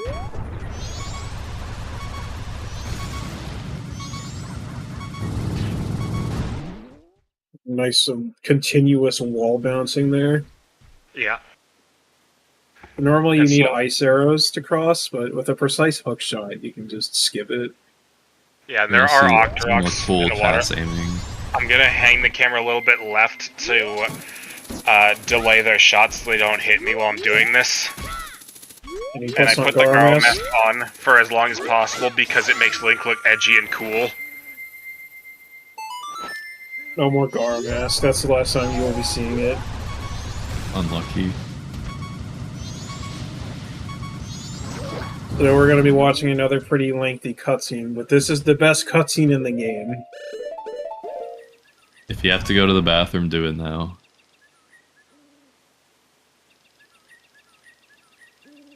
Yes, Tanner. Thanks for asking. Yeah, there will be a quiz on Garo mask usage. How many RNG minutes are there? How many Goron side-ups were there? How many Gara Mask uses were there? How many times do I swing the sword? No one's keeping track of that, homie.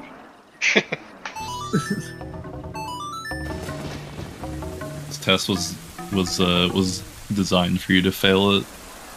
Alright, so if you need a bathroom break, now's the time. This cutscene is like close to 3 minutes long, I think.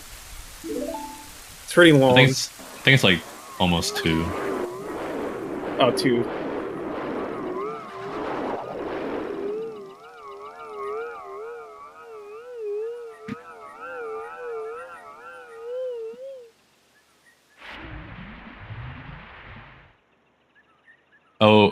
Oh right, it's 25 minutes, my bad. Oh yeah, how could I forget? I might have to go get some food in that case if it's that long.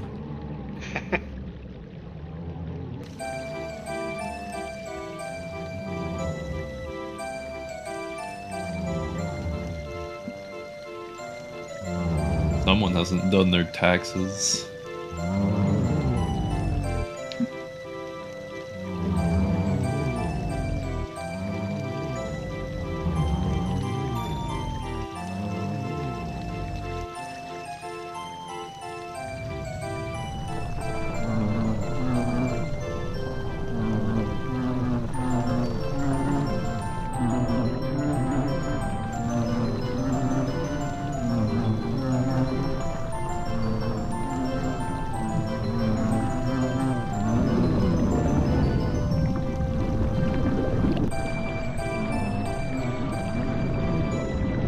Dun, dun, dun, dun, dun, dun, dun.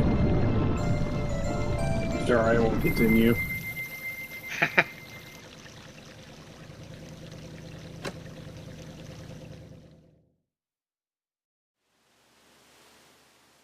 You know, we gotta go invade that home.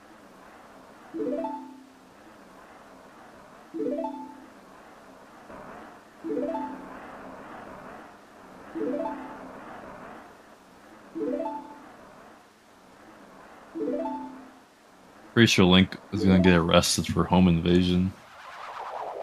There's no police in Termina. Have you seen Sakon? Gets away with everything. Yeah, that's So true. the first time you come up to this door, Pamela is always going to catch you. But after she goes inside, if you set off an explosive outside the front door, she'll come back outside to investigate, because that's logically what you would do if you heard a bomb go off outside your front door. You can skip the first instance of her going in the house if you have Stone Mask, though.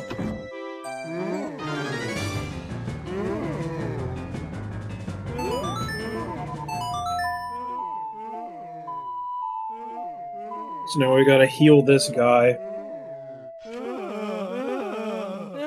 And with that, our grocery list is complete. We can now go DoorDash all of our items to the Gibdos.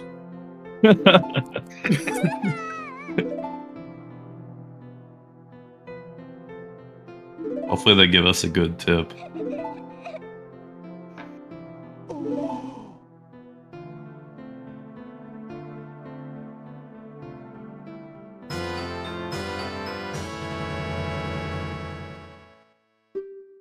And movement in this house is a little bit awkward. So Even RTA, it's like really annoying. just like bounce back and forth going up the stairs. Now, unfortunately, there's no good way to get spikes here, so it kind of looks a bit janky here. Yeah, I actually did test is that going the faster other way than going around. to the left? I tested that; they were exactly the same, Nice. but this way saved more magic. This guy wants some beans. Goodbye, magic beans.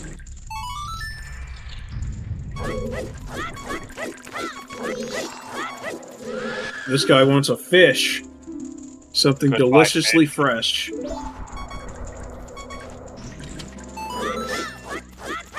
Does that count And as this a guy- humane fish release? And this guy wants some bombs. Or no, Decker Nuts. Yeah, next guy's bombs. I don't know why you would eat bombs, but I guess he really likes bombs. So the only reason why we need to come this way is because we need the big Poe to complete the well. Now, there is another big Poe you can get in Dampy's Grave, but that's obviously way out of the way. This one is just better. So we needed 10 bombs and 10 Deku Nuts for it. You can get the first hit with that bomb shoe there, and you can just barely hit him with Deku sticks before he starts attacking, and that kills him a little bit faster than the usual bomb or arrow strat. That's why he needed all those sticks. Yep. Clearly should have gotten Dampe Bottle and routed the big Poe with that. Funny enough, that is something that I was workshopping when we were coming up with the route for this. Oh yeah, I do remember that. This guy wants the Poe. Goodbye, Poe. And the final Gibdo wants something rich in calcium. I just feel that equipping elemental arrows takes longer than other items to equip, so doing Woodfall Temple after this is ideal, just because we don't have to equip fires again. Now there's also a delay in when you can shoot an elemental arrow again after using one, but by playing Song of Double Time to advance, we'll avoid that delay, and since we need it to be Night 3 anyways, this is a good time to do that. Yeah, all that matters now with time of day is that it's midnight by the time we finish the last dungeon. Because that's how we enter the clock tower. There's a very big window between the clock tower opening and the moon crashing, so there's not too much trial and error with this. This was just the best time to do it in a task. Normally in an RTA run they would make it night 3 as soon as they entered Stone Tower.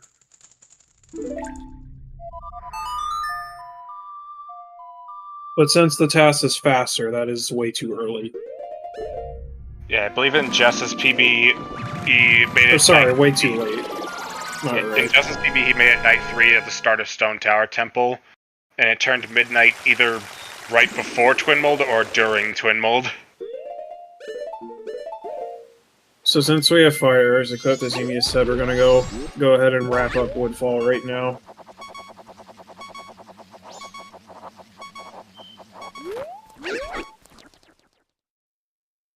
Yeah, and this is gonna be a lot faster with Fire Arrow and Hookshot. One trip Woodfall hasn't really been a thing for quite a while in Glitchless. It's been the general consensus for years now that two trip is better because you can light this torch with Fire Arrow. Normally you have to light the torch on that wooden flower. It plays a cutscene. Then you walk onto the middle and aim to shoot that torch from the lit torch on the wooden flower. And in this stream, you'd have to traverse with a Deku Flower and watch an extra cutscene without hookshot. I manipulated the dragonfly there as well, so that I could target him while hookshotting, so I could rotate Link before I hit the target. That way I'd already have my side hop angle when I got up there.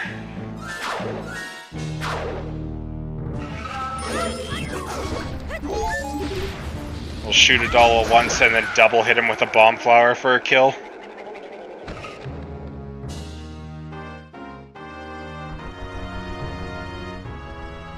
I did forget to mention, but this is a 3-heart challenge. We will not be collecting any heart containers. Yeah. The big thing in RTA is, like, if it wasn't for Wart, 3 hearts would be pretty easy.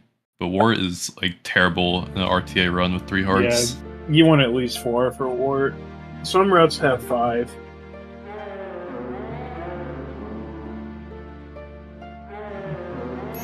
Yeah, Ward is a fight where you just kind of take a lot of ambient damage. I know a lot of beginner runners will have to bring a fairy to Wart just because Wart is that awful. Yeah, like, really the big thing is if you're going for the bomb double hits, like, when you're walking under Wart for that, you're taking a lot of damage. And then on phase 2, the bubbles are everywhere.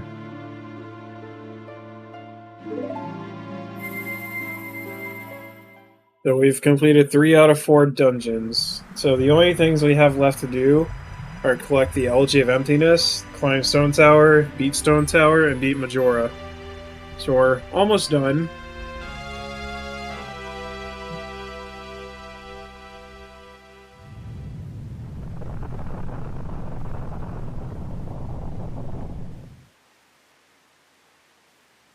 And a little interesting thing here is if you beat Woodfall Temple first, there's a cutscene where Tattle's, like, apologizing. It's sort of a long cutscene, but if you beat Woodfall not as your first dungeon, then that cutscene won't play.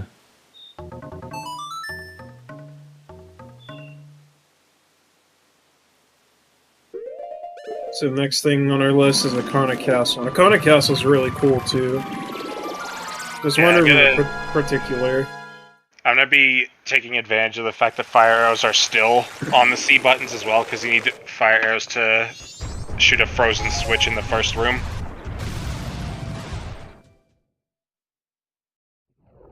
It is a little bit awkward with the equips here, but it's still faster to do an extra transformation than it is to unequip and re-equip fire arrows.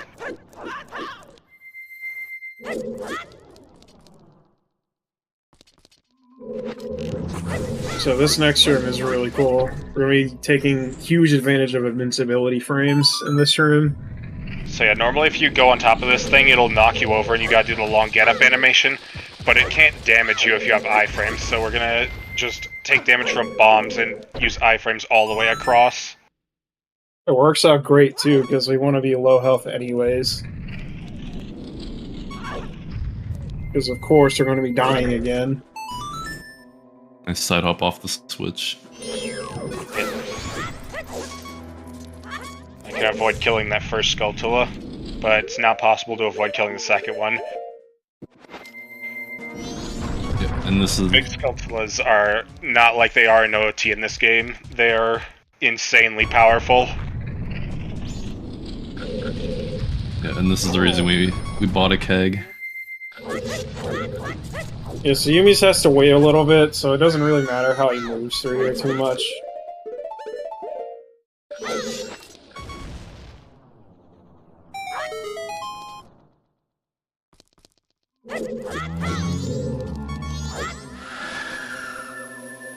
Nice scream.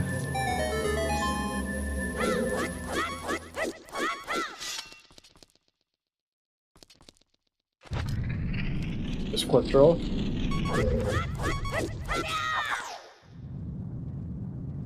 So this fight... Jump flash damage on the stick. This fight can be pretty scary, RTA, because you're usually entering here with low health. You won't enter your half-hard RTA, that's too risky. This fight can go wrong. Yeah, especially on the Egos phase, where he does a whole heart. when he slashes you.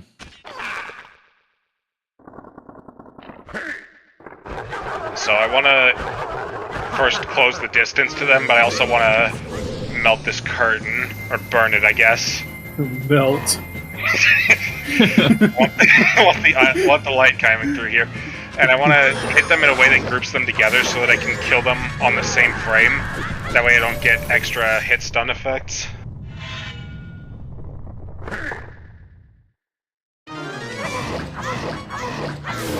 And he's dead. Yeah. And I hit the step with my last crouch step to push me towards the light so I could get a little bit less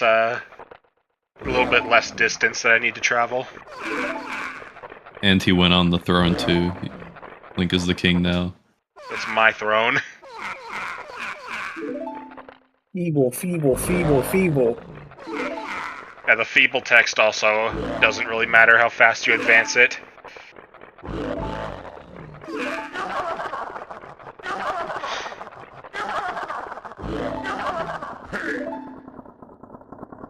Getting the first two minions to behave was challenging. The king wasn't too bad.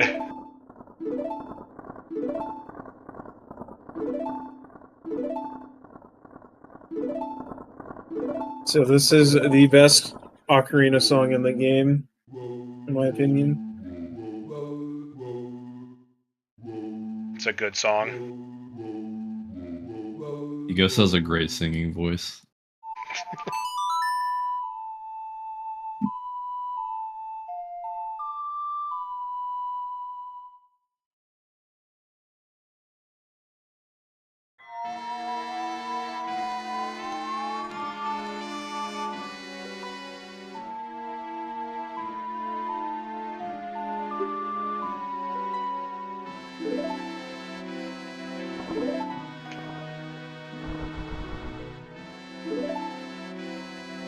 Here we're gonna do another death warp. This room kind of sucks because you can't soar out of it until you leave.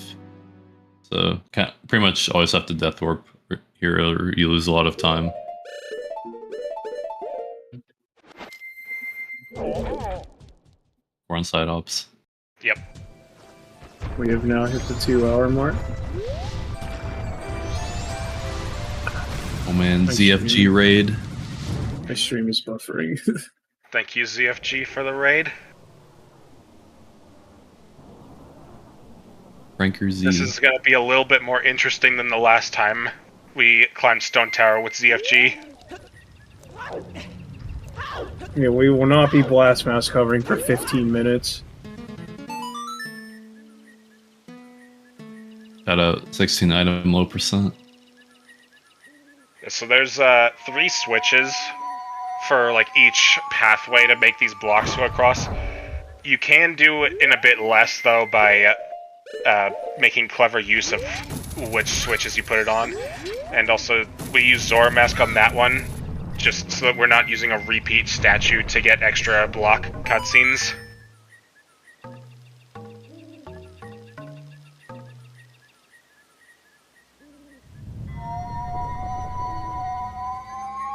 There's some tech climbing Stone Tower. Yeah, a lot of it is fast aiming.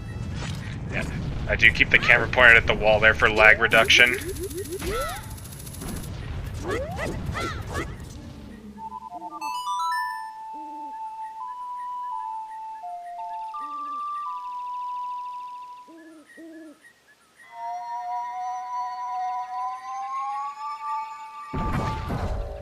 And then there's like little window to do movement like before the block cutscene starts. And here I'm gonna fire the hookshot as I step onto that switch so that I can get pulled to a higher hookshot target while these are moving. The hookshot doesn't look like much, but it's really awesome. And we can skip playing more Elegy by just playing Elegy on this block, because this block will give us a ride to where we want to be.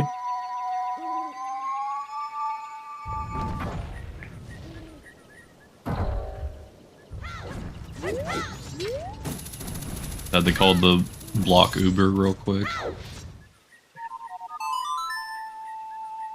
We're gonna do the Eumeus is same definitely trick. standing on the switch. Yep. And we're gonna be doing the same trick here with riding the block, just playing LG on the block, just get playing LG an additional 2 times. Yep.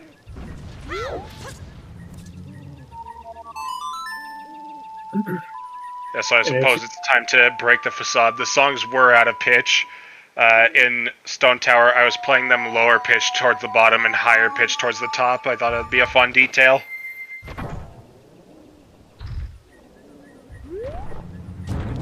Yeah, I'm sorry to anyone who went to visit their doctors after hearing the first few songs. It was all a facade.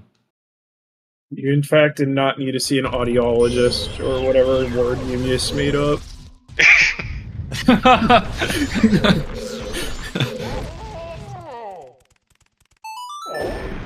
So it's a little faster to use that bomb chew to blow up the wall than it is to equip an explosive. So we will be playing LG 2 more times. The last 2 times. Because we don't have enough boxes to press down these switches.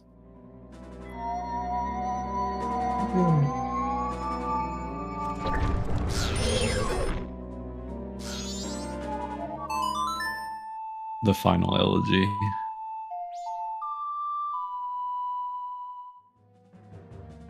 But wait, streamer, you need elegy to flip the dungeon, right? Stay tuned. Keep that in the back of your mind. So there's some Armos statues behind the sunblock here. So bomb chews are really good for this room. And we're going to be dropping these bomb chews in a specific way so that every single one of these will die on the same frame.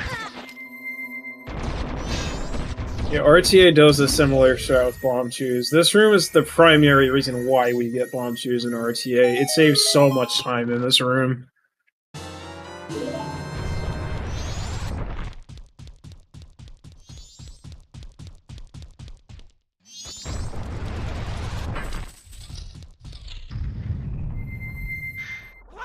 Oh yeah, there's gonna be a quiz later, so everyone who came in from the ZFG raid is gonna have to borrow someone's notes. I hope you've been taking notes. Especially the Goron side hop one. So you don't need to knock all 3 of these out. You can just knock 2 of them out and then get on top of this. And the longer you hold the mirror shield on these mirrors, the longer they'll stay charged. Despite what it looks like, I was holding the mirror on it. Alright, this next room is really cool. Normally you're supposed to use Deku Link to get across with the pans, but we're not gonna do that. Yeah, someone mentioned earlier during Goron Race about flying Gorons. They were right. It was foreshadowing. And Gorons can indeed fly. You believe hard enough. They were really cooking up that foreshadowing in the writer's room. There's another use of ice arrows. It's a little bit faster using on Garo Master than So other arrow types. The ice arrows both damage him and stun him, so they're very powerful against him. And where Link is after this cutscene is actually dependent on where Garo Master is, so after I kill him, I get to the side of him and roll to push him. Now we're at low health again because, of course, we're going to be dying again. This is the last death we'll be doing in the run. And that's our last bomb chew use. We're going to use it to die. Yeah, the 2 chews will collide with each other, and there he goes. Yeah, you have to die pretty quickly after the light arrow text, because since the text is so long, the window for the fast death warp where you skip the jingle is a bit tighter. So it's time to invert the tower. We're not going to play LG. Before doing that, I do need to restock on my magic here real quick. So we're going to fire off the light arrow as we step on the switch. The arrow will remain in its position as the block moves, and then it'll continue its flight after the cutscene is finished and hit the switch. That shroud is on RTA, but they use a setup for it. And you should keep that strat in the back of your mind for now. Yeah, that will come up again. So, with Inverted Stone Tower, you can actually go to the left here instead of the right using some clever jumps.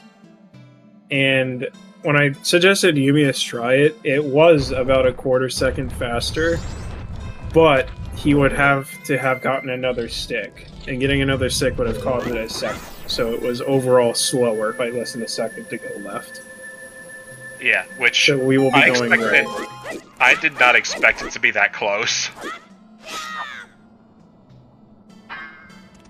Classic strat.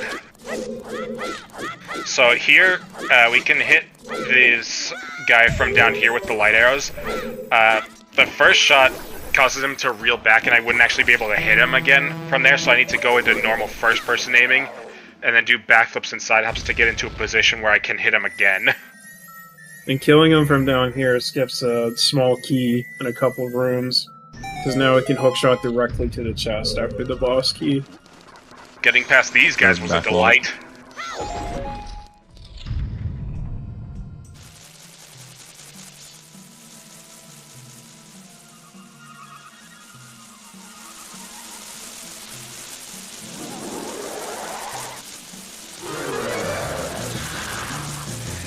So after you hit him with the light arrow, if you're quick enough, you can actually hit him twice. Yeah, when you shoot him with the light arrow, like, the bats keep flying away, like, until you hit them. So, at least, like, it's easier to do, like, the longer you wait after the light arrow. Which is why in RTA you usually see top runners shoot the first light arrow right at the start after the cutscene, and then they'll do movement and then do a double hit. Need to refill magic there. So since the guy is dead and the chest is there, we can actually use the Giant's Mask chest to hookshot up. It's a little bit precise, not too precise. You can also grab the Giant's Mask. Oh wait, no. Yeah. I guess. Wait, why didn't you get the Giant's Mask? I guess we're not doing that. Yeah. I gotta wait on that you have to use that bar to get out of the way before I can shoot that switch.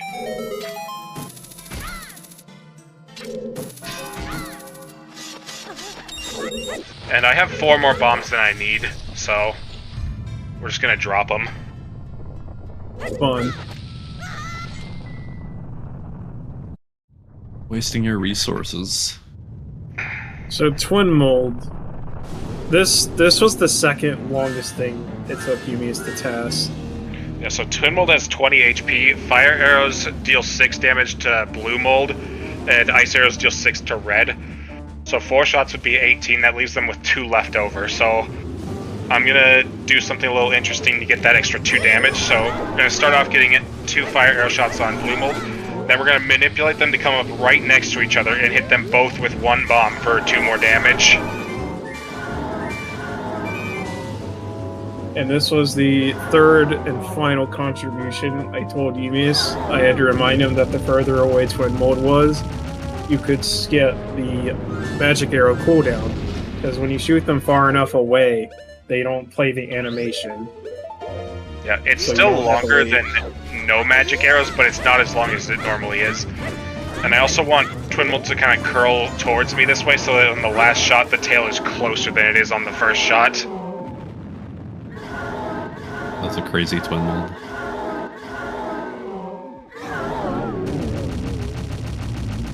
Yeah, so this took the second longest thing to TAS. The first longest thing was the rupees at the very start of the rupees at the very beginning. We're wasting some magic there. That is not... Yeah, that's intentional. That is actually gonna come up. Yeah, because we don't actually want to use the magic arrows. We don't want to pause to equip bow. Yeah, if you're too low magic to shoot an elemental arrow with elemental arrows equipped, you'll just shoot normal arrows. It'll behave as the regular bow. So all of the dungeons are done. It is midnight on the final day. It is time to go to the clock tower and face Majora.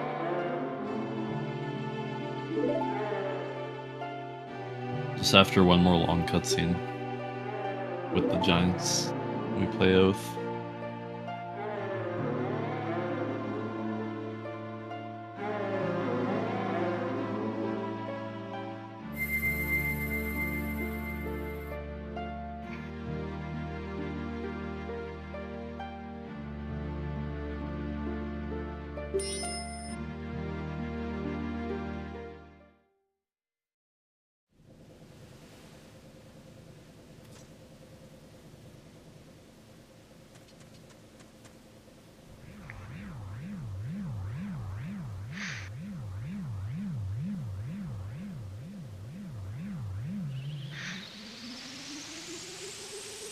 I am going to be uploading this full on my YouTube channel without commentary, and I'm going to... Okay, yeah, Trez already has answered that. They're going to put that on the YouTube after the stream is over. Not right after, but that was something I was going to talk to them about after this, but they've already answered my question.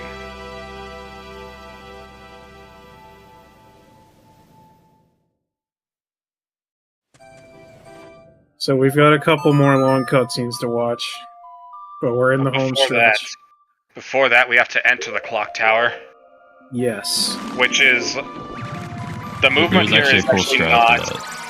It's not as... it's not as simple as you would think it is. So it turns out the fastest way to do this is actually to go back towards North Clocktown here, and then just kind of roll around the perimeter. Yeah, it skips climbing the ledges, human, and we want to be Goron anyway, so it works out.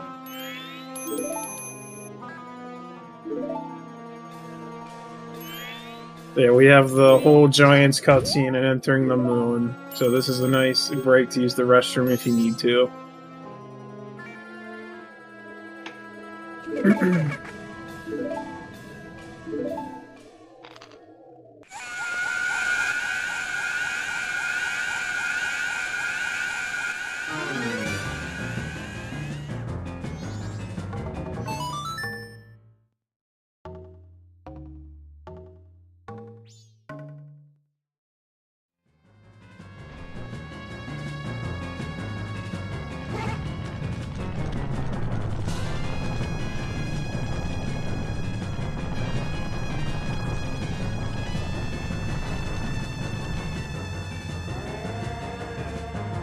I actually first saw that clock tower movement in a LOTAD that Kita did, and I thought it would be fast maybe if I just polished it up a little bit, and it was.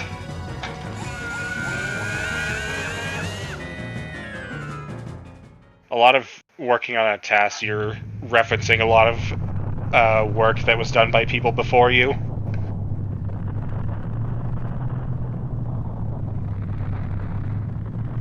And as is tradition with any Majora's Mask TAS or LOTAD reveal, this is the time to do some special thanks. So, first mention is everyone in the Discord DM, the planning Discord, which is Imbued, Glitches and Stuff, Gigloppler, Jess, Fox, Trev Person, and Sample Name, for all helping with coming up with this route and helping with various ideas throughout. Fox also let me reference some of his work on a previous task, which helped a lot in Pirate's Fortress and also for the Gaiorg fight. DF, Imbued, and Gigoppler offered me a lot of good critical feedback, which there were several places where I was able to make improvements because of that feedback. After the Goron Graveyard, I rolled on the wall, which I was wondering if that was out of bounds, and a Drucken Miller was able to get me a visual representation of the polygons so that I could see exactly where I could go without breaking the rules, which was nice. And Zero I already mentioned, but he was able to modify the Ocarina of Time collision viewer script so that I could see the paths in Pinnacle Rock when I was tasking that. Kita for being just Kita, legendary Kita, and he also gave me his wind measurement script for Lullaby Skip. Exter's made a really good chart documenting all of the random drop rates from different things. And then lastly, Bruce Schenkel for helping me with encoding this. I encoded this in multiple different plugins, so the video is spliced. The task itself will play back without having to splice it all. But to make the video prettier, I encoded it in a few different plugins to avoid some graphical glitches, and he helped me a lot with getting that to go together seamlessly. Yeah, it is important to know this task did not need to be spliced. It was just for YouTube presentation.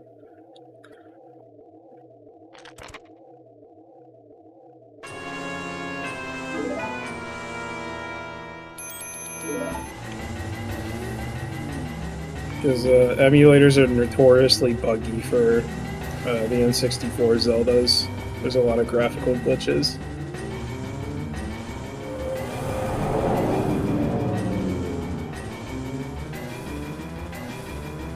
Wow, plot twist. The mask was the bad guy. Wow. Oh my. It wasn't the Skull Kid, it was the mask. So that's why they call the game Majora's Mask. Oh my god, I didn't put it together. I just got my mind realized blown. this. Thank you for this insight. By the way, the moon in this game is not to scale to the real moon in real life.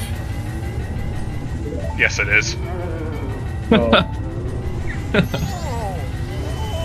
Also, the moon in this game is made out of cheese, while ours is not. So anyway, we're gonna be fighting Majora now. The last thing on our to-do list. There's one little thing here going to this kid. You can only talk to him while you're facing him, so by doing a little bit of camera manipulation, I can get Link facing him as soon as he takes off the mask.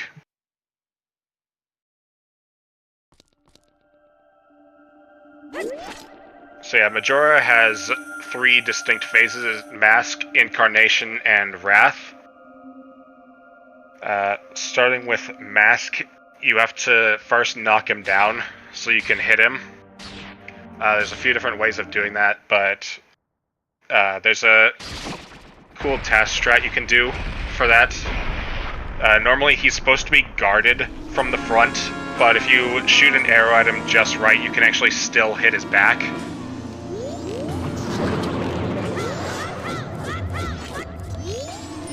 And there's our last stick. Yeah, as was mentioned earlier, Eumeus wasted magic so that he wouldn't be shooting ice arrows, and he wouldn't have to equip over them. Yeah. And as we're going to go into Incarnation, there's a thing that can happen, it's super rare, where Incarnation just kind of trips right away and will slide into a corner of the room without you having to knock him down. That's not going to happen here. Something better is going to happen, and the astute viewer can already see what's about to happen. Or the stone tower thing that we mentioned like 10 minutes ago. So yeah, we fired an arrow right before the mask phase ended. So there was an arrow waiting to hit Incarnation frame 1 as soon as that fight started. And that was a little bit faster. Right into my lap. And it was a little bit faster than the instant drop. Yeah, our real timing will end after taking 5 shebs. And time.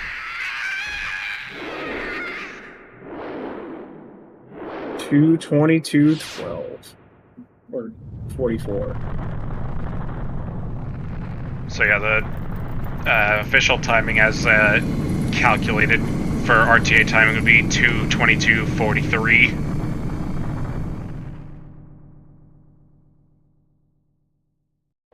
See, when Eumeus finished this task, I guessed the time to be 2:21:32, and I was only like a minute off.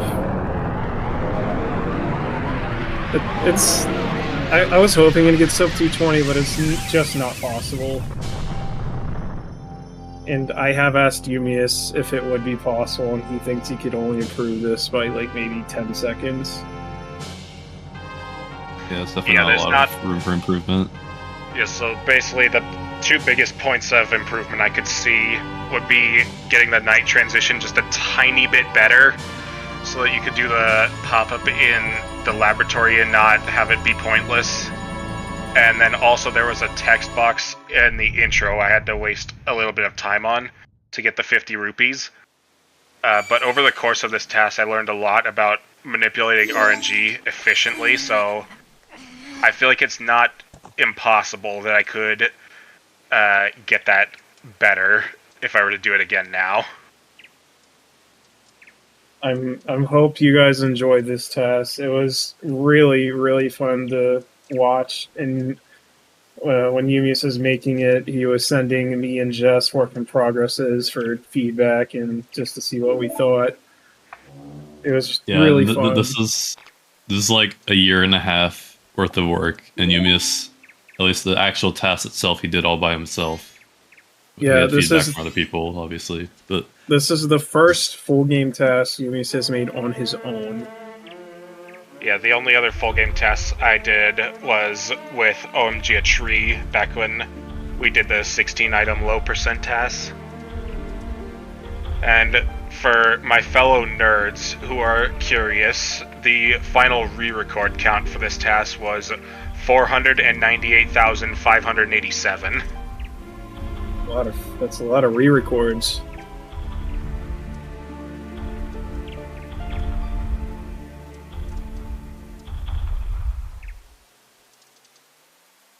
And to be honest, a year and a half on a single task isn't that long when you consider how much RNG there was in this run. Yeah, I was bringing my laptop to work so I could work on it during my lunch breaks.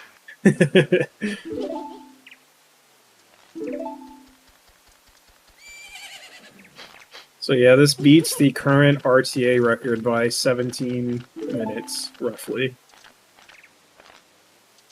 These RTA runners gotta step up their game.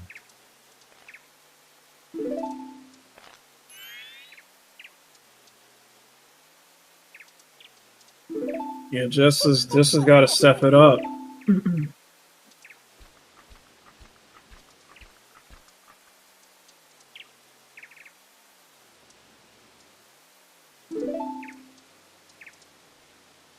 But yeah, that was the Majora's Mask Glitchless TAS.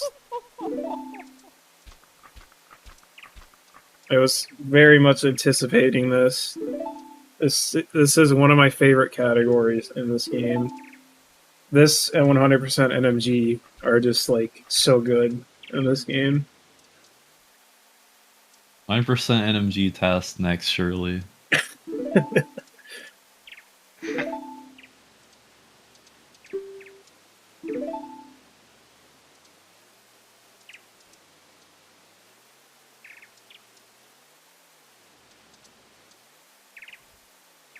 So that's it. The last input was just made. Now the credits will roll.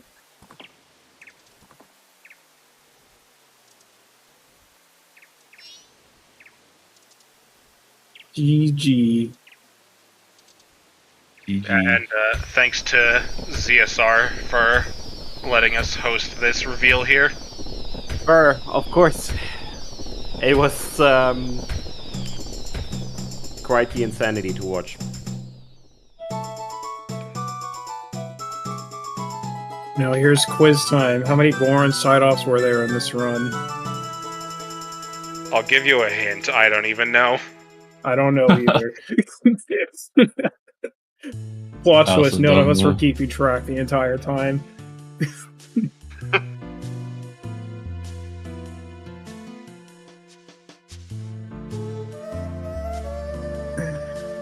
At least one? True. Least one. Yeah, that's correct. That is a correct answer. No, I'll be a bit more bold and say there was at least 2. That was also correct. Great Crazy. question. Go on. I'm gonna be- Alan. If you keep going, eventually it won't be correct. True. Let me really bold and say at least 10. Ooh, just as cooking.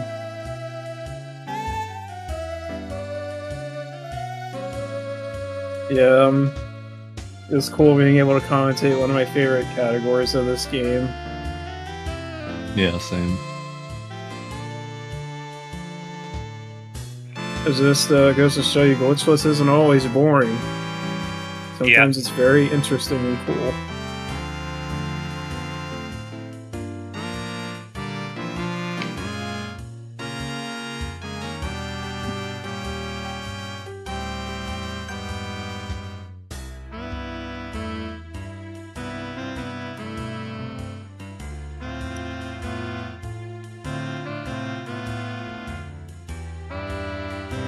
Eumeus, after I get a Goron side op count, you gotta put it in the YouTube description. Yes, that is mandatory. Like All right, under I'll- re-record count, you have to put Goron side up count. Alright, I'll get on it. I mean, I'm sure you remember where you did them. I can probably count up all the ones that actually did something, but I know there were some I did in a whiz rope just while waiting, and I don't know how many it was there.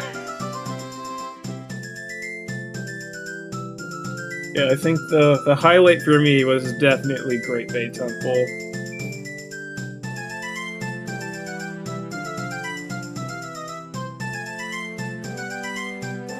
Yeah, Great Bay Yeah, Temple alone was like 50,000 re-records. Yeah, unfortunately, Eumeus did not get the true ending. His next project is Glitchless 80% true ending. Yeah, totally. Eumeus does have something else in the works, but I will not disclose what that is. It's a surprise. It's a top secret.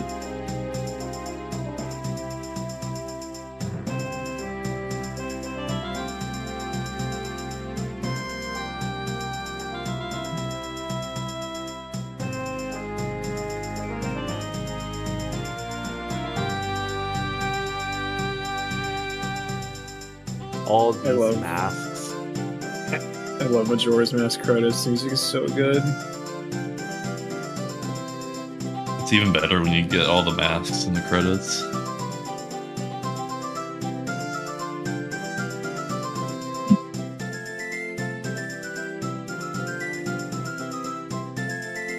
So has anyone seen the Blue Dog finally win without cheating? If someone yeah. ever makes a Hundo NMG TAS, I want that to happen in the TAS. Dude, they're gonna be there forever. Just add an Good. extra month onto the task. Is the Blue Dog closer? No. Okay, then it's not worth it. Yes, it is.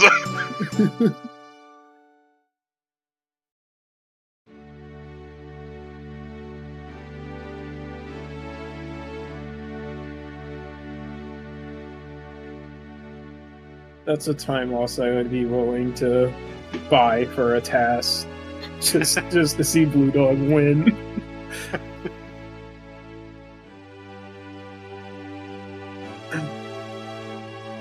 We let's pick Gold Dog because it's good, but I wonder like which dog's actually the closest usually. It is unfortunate that aliens could not be viable in the task, because I feel like routing around that would have been so cool. It's just there's not enough things to do, and the one thing that would have made it worth it isn't quite possible. Yeah. Yeah, the original idea for doing stuff between aliens waves was actually because of a glitchless Hundo route that me and Butte and Gigo were trying out. And Eumeus tried to incorporate something similar into this test, but it didn't quite work out.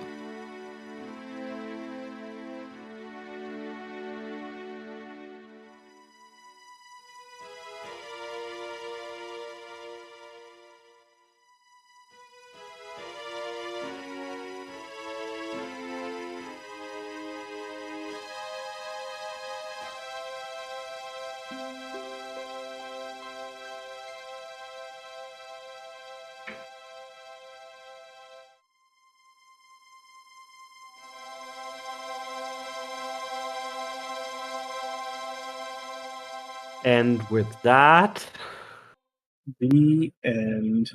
the end indeed. That's the Yes. game. By the way, yes, as I mentioned, this will of course go up on YouTube, on the ZSR YouTube tomorrow night. But of course, I imagine Eumeus is gonna put it on their own YouTube as well. Yeah. Yeah, and we'll have the VOD of the commentated version on ZSR. Sadly, have to wait 24 hours. Twitch demands so, but maybe I'll just risk it. But yeah. I don't think you guys would get in trouble if I did it, right?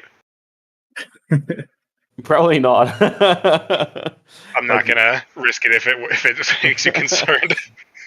I mean, you can definitely put just the video up. As for the VOD, that can be a little tricky, and like you'd put in more work than it's worth because it's already there. It's just hidden. That's so. Yeah, I just need to publicize the video. Yeah, and it's same for us. Like this is already there. I just need to push the button tomorrow. Yeah, it's already on YouTube. It was unlisted because he wanted a preview with me and Jess so he could figure out what to talk about. Yeah. All right. Thank you so much, everybody, for watching. Big, gigantic shout out to Eumeus. Thank you, DF and Jess, for being here. And Eumeus, I guess you get the last word because it's your toss. I don't know. Thanks for watching. I enjoyed working on this task, and it was a pleasure to premiere it here. Yeah, thanks to Eumeus for making it and ZSR for hosting. And my last words, nice hot dog.